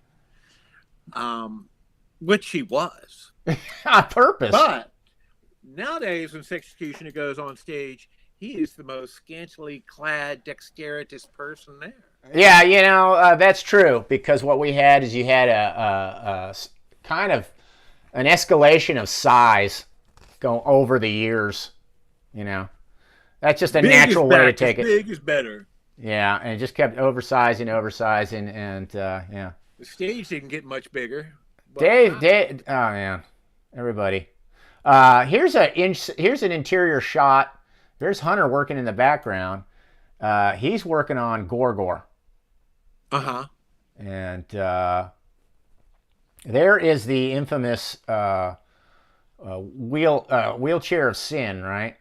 The murder chair. Murder chair. There we go. It hasn't got the big monster wheels on it yet. It's just got wheelchair wheels, because that's what it is. It's a modified wheelchair, right? And as Chuck was saying, this is a perfect example of how we would overbuild for shows with and not use the stuff. These were two giant rockets, and this was involved in a sketch, whereas you and Mike Delaney, and he was the American, and you were the Russian, and you were comparing your missiles like dick size, right? And you had this confrontation. And so all this work was done putting together these awesome props, and you used them for one show, if I'm not mistaken. One show. And we were like, you know, it took us a while to get away from that stupidity, you know? Like well, you know, I mean, it wasn't stupid to me in hindsight, because well, like you were saying, we were doing a different show theme every show. Yeah. And while you might think it's a mistake to like, wow, you put a lot of effort into that for just like 5 minutes, we learned from that. Yeah, that's true. We learned that it was not a good idea, or you know, we there's a lot of things people take for granted when they saw the Polished GWAR show, because they did not know all the lessons that we had to learn the hard way. Right. As my dad would say, good experience. Anything that seems like it's unfortunate, you know, or a mistake, he always called good experience. That's good experience. And he's right, though, because you're an idiot. When you learn something by doing it wrong, you know, from doing it wrong, it seems like it really digs its way into your head not to make that kind of mistake again. You know what I mean? It's you know, because you associate it with wasted time, lost material, wasted money, you know, as opposed to reading from a book how to do something and just following the book and not knowing why. You know, you want to make sure you don't have undercuts on your mold, you know, why that's so important to avoid. It was difficult. A case in point would be like, I'm in charge of making a set, and it's really a cool set. It's like a Mad Scientist Laboratory, and I've got like, I drew the storyboards. I was part of the script writing the script. I knew everything about that set and what had to be on there in order to advance the plot. And so I'd have all these drawings for the lab, and then we'd get people to come in to help us work on it. And they would like go, I would like go, hey, you're not making the lab piece that we're talking about here. He goes, I'm making my own. This is a, and I'm like, but that doesn't advance the plot, and it uses up valuable time and materials. Well, fuck you, Nazi. I'll see you later. It was hard to motivate people. Yeah, You were running into that? You ran into that while managing these? Huh? I said you ran into that attitude while supervising this stuff? Oh, yeah. Skullhead face. Oh, okay. Everybody went over into your area and made, dicks and masks and stuff. Right. And they didn't want to work on a boring old mad scientist laboratory. Ah, yeah. And that thing was beautiful. That was to me, was the best part of that movie. Other than, overall, I guess, Skullhead himself was pretty cool. The Butthead Queen, but that set was gorgeous, and I was disappointed that there weren't more wide, long shots, kind of moving and showing all the work that had went into that. That was you, Delaney, and Muscle, I believe. Muscle, Danielle had, a lot of work in on it, and it was like, had a budget of... Right. Dave Muscle took the wood for the homogenizers from the side of the building. He started cannibalizing the building that we were in. I didn't know that. We had no budget, and I would spend a lot of my day riding around town, scavenging dumpsters, medical warehouses, wherever I could find something that would be a mad scientist laboratory element. And I'm so glad thank you for the kind words. I made some really cool drawings, but it never quite looked like that. So here's a picture of the swamp, and there's Dave Muscle. He's got the big monster wheels on the murder chair there. There's you, probably putting on some ZZ Top or Kiss, changing the tape over, Look at all the dust on that stereo. Look at the dust everywhere. Well, that was the thing about the dairy in general, It was just a health hazard, Everywhere, even the parts where nobody was working, it was a health hazard to be in. And there's Mike Delaney. To me, it's a really iconic picture of him. I haven't seen captures these the Delaney-tude for sure. Yeah. So here's him and Hunter and you, and this is set up for the Schaefer Court show. Right. You can see, I guess that looks like Cornelius Carnage's helmet down there. Later it would become Beefcake. Here's somebody you might know. I saw her. I thought, Old Saddlebags. Oh, no, you weren't supposed to say that. Well, I guess you're not using her name, and that's good. So as long as she doesn't know you called her that, you're referencing. And luckily you can't see her face. That's good too. But this was somebody who was in the show. She was the lead. Was she the lead terrorist or one of? She had the big gun. Yeah, something like that. I mean, she had some pretty stiff competition with Bob the Slob and some of those other characters. I threw on because, inside joke, in case the audience doesn't know, Chuck and her had a little thing for a little while. You didn't get into that slave pit without getting something. That's right. Ask gas or grass. Nobody fabricates for free. And there's you. You got the lid top of the meat grinder. It looks like.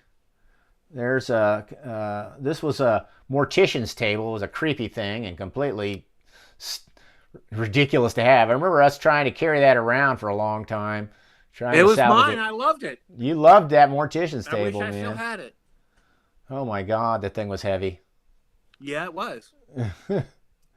So yeah, there's you and Delaney and Hunter. It's too bad this picture's so blurry, but this is like a big part of the crew, right? So you got Hunter here. This is Guy Kurtz. This is where the word bohab comes from, ladies and gentlemen. That is Bob the Slob, the infamous. You can hardly see him in this. But Bob the Slob had the biggest Coke bottle glasses you ever saw. He had the worst haircut you ever saw. he had the most swollen, receding gingivitis gums I've ever seen. Yeah, I mean, he chain smoked all the time, and he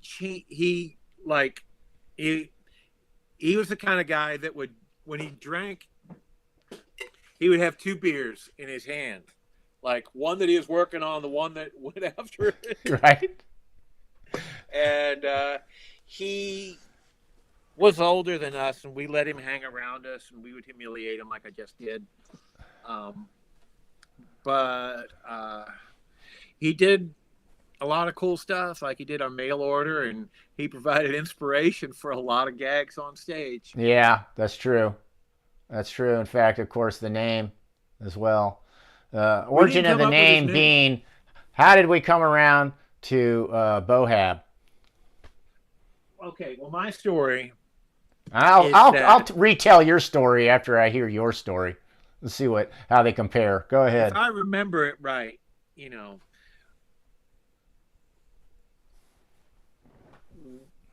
a group of us, me, you, and Hunter, and Dave, were at Master Records for our first big record signing. And there's a big dinner table. And it's obviously their big occasion for us. Right. They're trying to really, we're all trying to make good impressions on each other. Right. And there was this other American who was a perfect lout at the table. And all he would do is like talk about, man, this English food really sucks, doesn't it? And we're like, he's trying to buddy up with us fellow Americans, and get us to laugh at his scoffs. And Hunter looked over at us and he said, I detect the presence of Bohab the Slowhab. And so we instantly knew that this guy was geeked like Bob the Slob. So you're saying Hunter said that phrase first? Yeah. Okay. He was using pig Latin to like say Bob the Slob without saying Bob the Slob. Right. Bohab the Slowhab. Right. Okay. And so that instantly stuck. And then it morphed into like, to like the ultimate GWAR fan who would like, he was kind of like Bob the Slob in that he would just like hit you with like, oh man, that was really cool. Let me tell you something else that's really cool. Hey, you guys, hey, what did you make that out of? Sure. Hey, I mean, and which is really cool unless you're trying to get out of the club and right. get like. So the way I thought it worked, now I guess it's wrong, but I remember I was calling Bob the Slob to his face. I made that mistake, I was like, hey, Bob the Slob, like he came into the room, and Hunter came to me and he said, hey, Don, Bob doesn't know we call him that, and that hurts his feelings. Don't call him Bob the Slob to his face. And I was like, oh, and that's my special mutant ability, of course, right? Do stuff like that. That's what I'm awesome at. So anyways, we're at 801. We're at the 801 studio, across the street from, the Metro, that studio. And Dave Muscle is sitting, remember that window that was in the stairwell? Yeah. right? It's in the stairwell, and you can look at it and look out in the street. And we used to scope out, chicks and whatever, who was coming, or we check to see who's at the door, by looking out. And so Muscle's sitting there, kind of, I don't know, James Deanish, kind of just perched in that window, smoking a cigarette. And then he turns and he suddenly goes, "Uh-oh. Here comes Boab, the slow ab." And I always thought that basically it was you. You coined it. Like, you wouldn't let it die because you were the one who always used it. All the nicknames. Huh? But I can't take credit for that.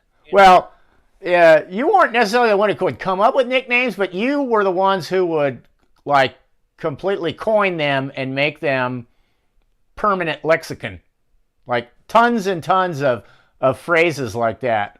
Like ACAB or something, yeah. You would just sit there and you wouldn't let them die. And it felt like that's what happened. I had the feeling Hunter wouldn't have, Hunter would have, like, disposed of that, the moment after he said it. But then Muscle repeats it, and then you wouldn't let it die, and it became the permanent language.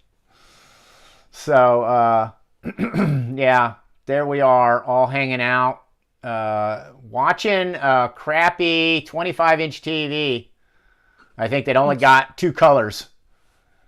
It was one of those all red-green affairs, man. There's Dave Muscle. Oh, wow, yeah. He was handsome and young. Young and handsome. I'm assuming, I'm just going to take a wild guess, that's Chicago, but I don't know. It looks like. I think somewhere along the lake. Could be big skyline like that, near water. Where he lives. Who knows? I don't know where that's from. Did he go to that school there? I don't remember. No, I thought he went to University of Iowa and then Right. JCU.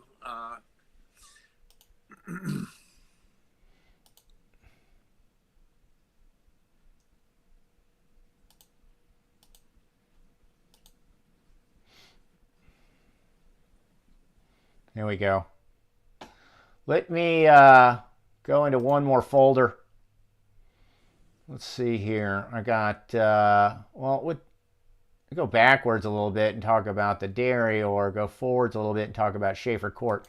I don't have much, but there's a few stories that comes out of some of these images. Okay. And of course, there's the actual Schaefer Court show. Yeah. And there you are. Did you play anything in that show? You were Gorgor. How could I forget? You were Gorgor. And I probably got out of Gorgor as quick as I could. Well, that was the end. That was the end of the show. Oh. Wow. Yeah. Gorgor and Cockroach had the big battle in the end. Yeah. And that was the end. So this is early on.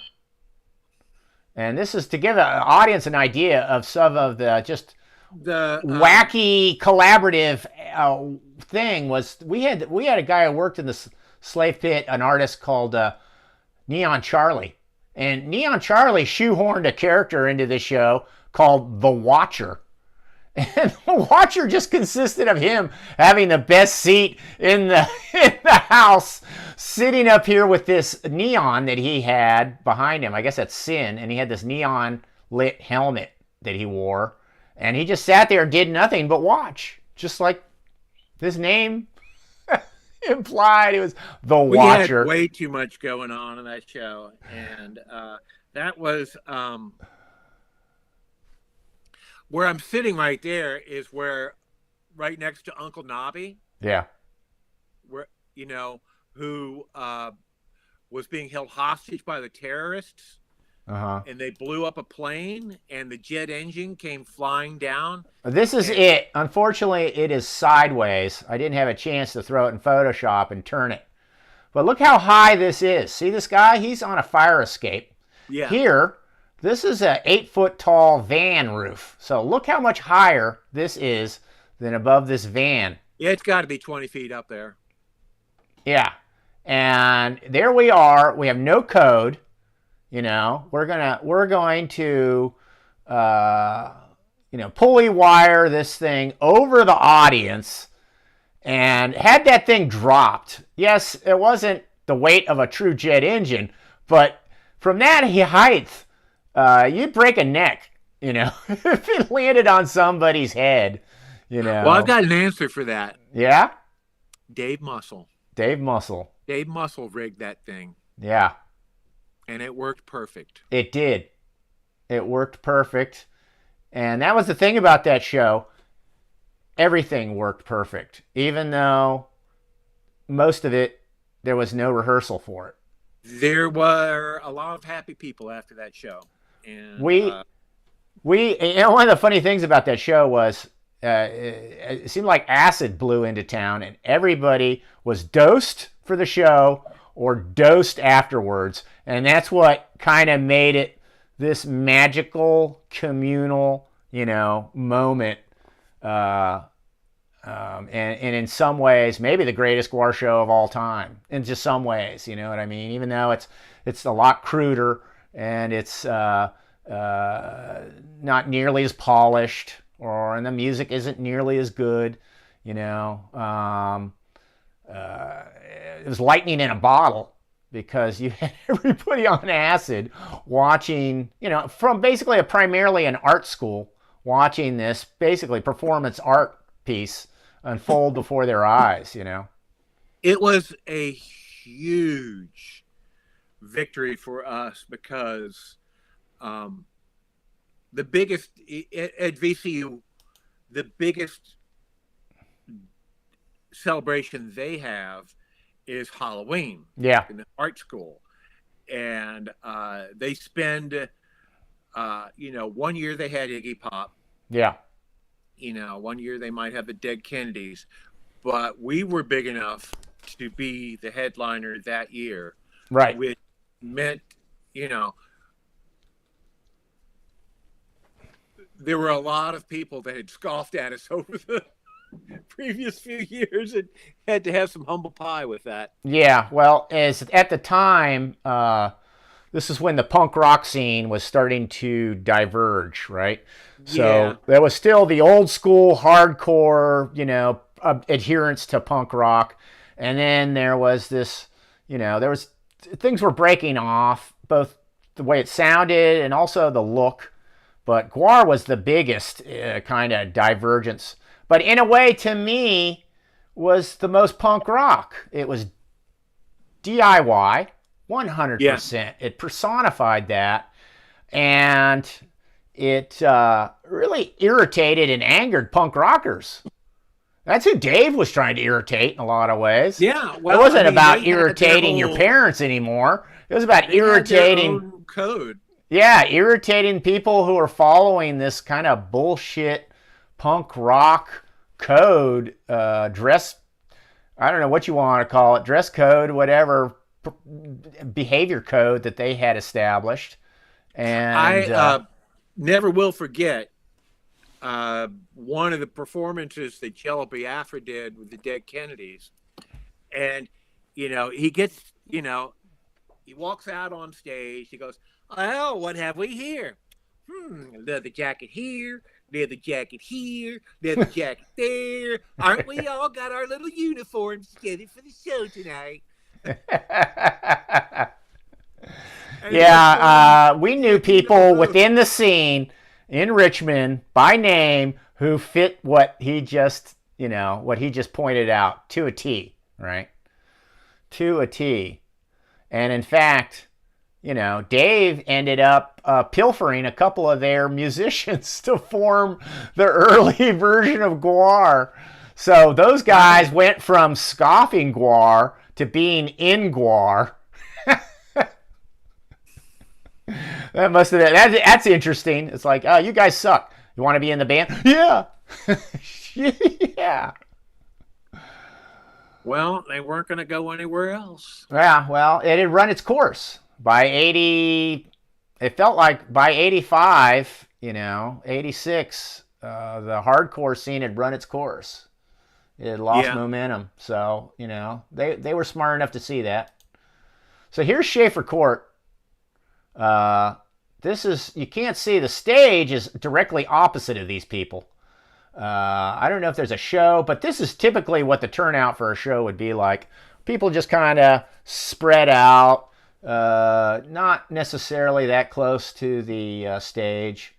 I think this is 87, so it's a little bit later, but it gives you an idea. Early Sleazy P Martini there.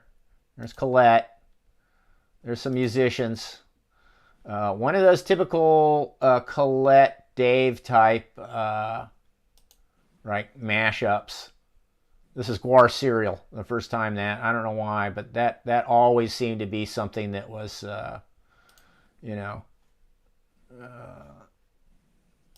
always a theme in a lot of GWAR shows. But I'd like to talk about this part right here. So this is the rehearsal. I think the night before? Uh-huh. And this is the first time anybody had seen this cockroach costume. So that was brand new. And for some reason, when we were doing this fight, it got heated between the two of us. It looked like you were going to throw that costume off and wanted to throw hands. You remember that? I had anger management issues, and you were outmaneuvering me and getting the better of me. Yeah, I probably didn't realize. I forgot you were on these buckets. You're standing on these goddamn 5-gallon buckets and ready to topple over because you're all top heavy. And probably felt really kind of, precarious for you, or, But I was trying to be all, animated. You were trying to make a good impression with your costume. Yeah. And it was like, it was amazing that you made that. It was the first latex based costume that we had made. I can say that I bought the latex, but it was only a quart. I don't know how you made it. No, it was a gallon. It was a full gallon. Yep. Oh, yeah, it was a gallon. But I thought that was from Ted Sanderson. I could be wrong, man. No, I thought... bought it at the art store on Broad Street, and I remember the clerk looking at it and goes, "What are you going to make, a tire?" I think I asked him for more rubber. He goes, "Hey, are you going to make a tire?" And anyhow, we didn't get any everybody, I don't know how I got a hold of it. Everybody's kind of looking at it like, what's this for? And I just went, I took it. I got some bed sheet and some carpet foam, and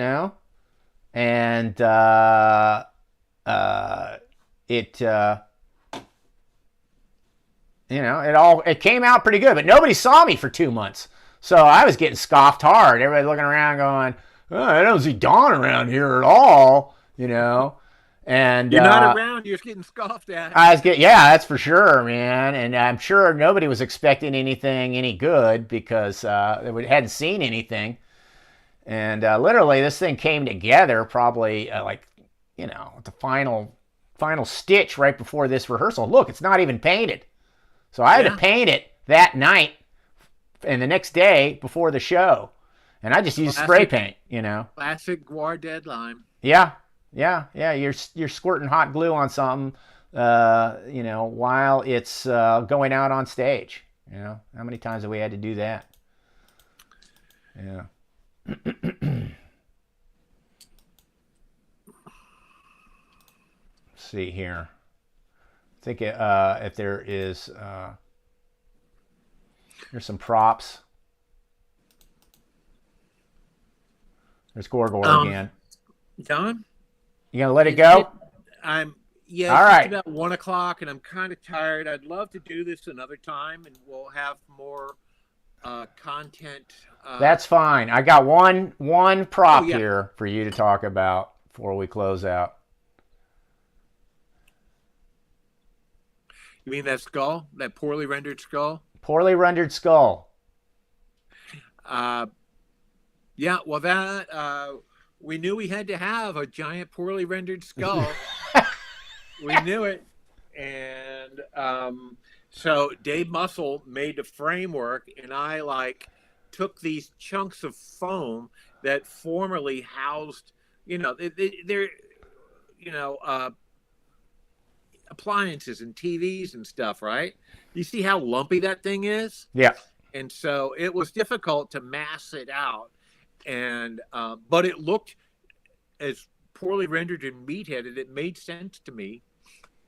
And so you guys had a gig at the Science Museum, and they were blowing urethane foam in Right. quantities, and so we foamed it up so it actually kind of looked like an art object, and I put some big braces on it. That was the genius touch that you put on that, and that's one of my all-time favorite things that captures the GWAR sense of humor to me. The skull with braces on it, that to me was like, in one emoji, captures the essence of GWAR. It's death, but it's goofy, It's morbid, but it's silly.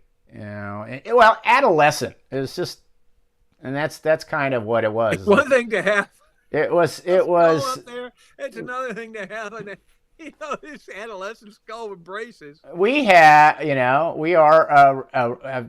arrested adolescents is what really the kind of was the band ethos. It was what we were. Let's not beat around the bush. And when you did that, I always thought, man, that was pure genius because, a skull with braces.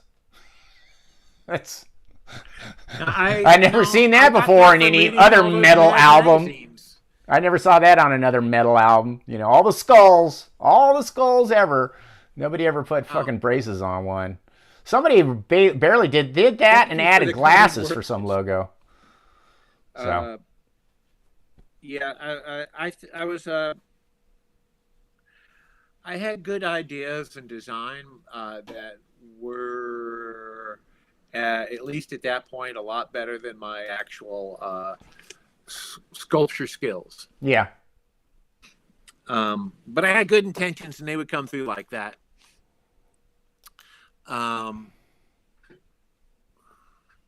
So.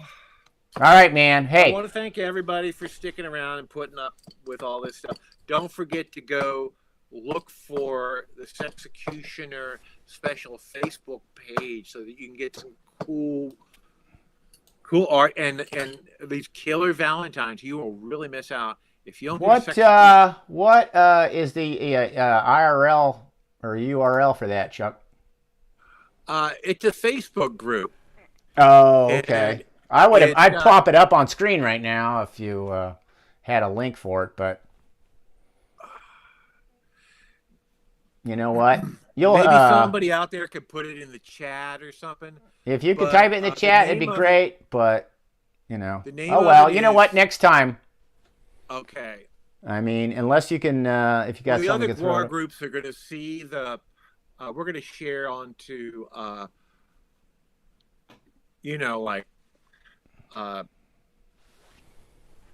GWARmy and stuff like all the other fan sites are going to probably have this on there. Okay. I have a Bohab Whisperer because I don't know how to work people anymore. I'm just a stoner out here in outer space. Your ways are strange. It's strange and confusing. So he's able to he's wonderful. Do you have a website, he Chuck? tells me what I need to hear, and he sells my merchandise for me. Do you have a website, Chuck? No, I don't. I never put one together. Okay, so it's just Facebook page. Huh? Right. Just a Facebook page? Just a Facebook page. And the Facebook page is called? One more time. Oh, see, I think I erased it. It's sexcellent Chuck Varga art and appreciation of the arts. Sexcellent. See if I can log in. And I It think won't let that I me can log pick in. it up on my phone and maybe show it to you. Yeah, entered an old password. There's somebody put the link up for it, Chuck. So, yeah, Okay. GWAR Slave put it up. It's facebook.com/share. He put it up on Rumble. Yeah. Okay. And yeah, Quinn Mojo threw it up on Twitch.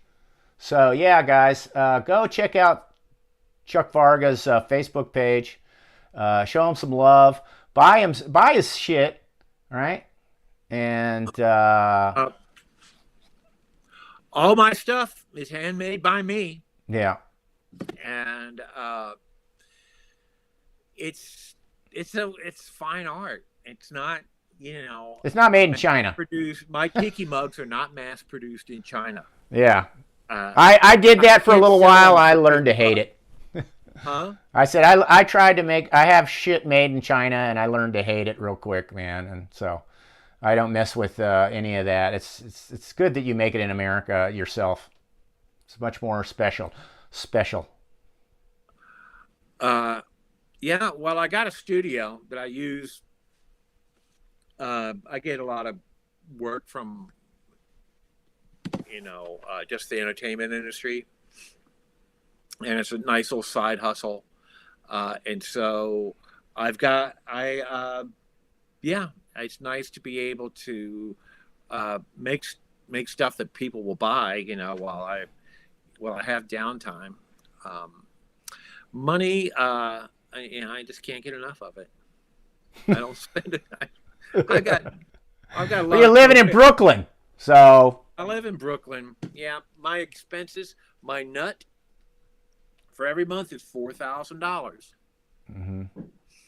That doesn't include food. Yeah. So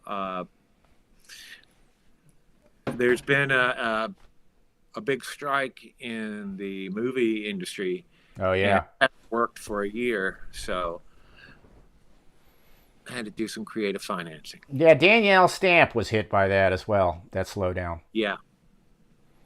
She told me quite a bit about it, and hopefully I'll be getting her on this show in the near future. Yeah. Well, she's doing real well out there in LA. Mm-hmm. I'm kind of jealous. Yeah, she's a hustler. That's all there is to it. Hustlers. I'm very happy with my lot, and I used to scoff at her, but now I can't because she is the shit. Mm-hmm. Anyhow, good night, Mohabs. All right. Thank you all for right, having Chuck. me on, Don. And, yeah, it was a pleasure, even though it was all over the place. Yeah, let's set a date for several months for part 2, where we have our ducks in a row and we're technically savvy. Yeah. All right. Well, good night, Chuck. I'm closing you out, and Okay. See you later. Let's see here.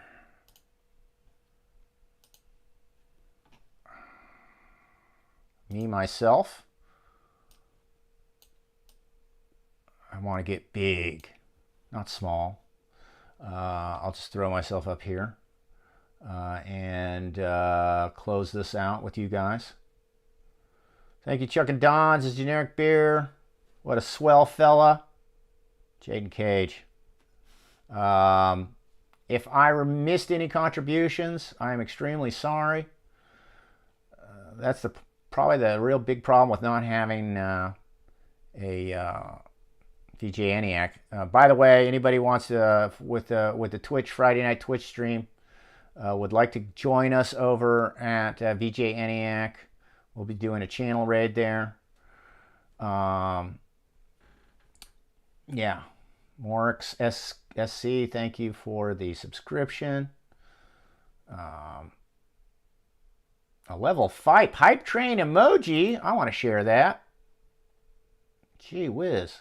How do I share it? There we go. Share. There we go. It's Choo Choo. I just shared Choo Choo, everybody.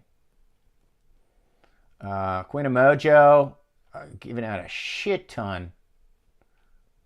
I want to go with these. 20? Holy fuck. 20? Was that yesterday? Or today? That's today. Holy fuck. Thank you, Quint. That's so awesome.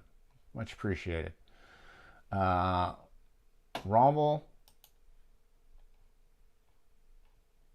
Going over here.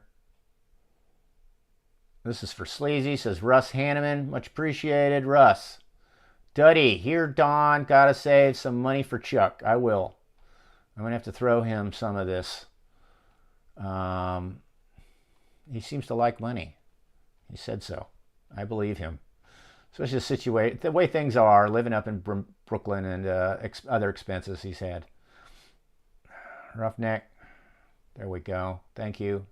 Thank you for not telling me I don't suck. Yeah, Quint, though, with a huge contribution. Much appreciated. And all right. Let's see here. Let's jump over to Twitch. We'll just do the channel raid now. Join me tomorrow night, though, on the usual place, the usual people, right? Well, that's just me. So, I mean, my boss, Sleazy P. Martini. All right, everybody. Raid starting. VJ ENIAC in 10 seconds. And I'll see the rest of you tomorrow night. And Sunday night, gosh, I don't know what 3D movie it is, but we've had a load of good ones lately. Last night's was awesome. What was it? Raid now. What was it? Oh, yeah, Tammy and the T-Rex. You know what I have to say, though? The thing that didn't make me absolutely love it, and it was all done, was I think the third act was weak. At that middle act, end of the first, going into the second, oh my God, man. That was awesome. It had so many elements that were great. A total teenage, just so cheesy. So good. All right. Well, that's it. I'm gonna see you guys tomorrow night. And thanks for hanging out. And thanks for all your support. I really appreciate it. And I'll see who I can get next week. But from here on out, I'm going to try to have somebody virtually every show. We'll try to have somebody. Can't keep running videos, I'm running out of those, or I will soon. All right.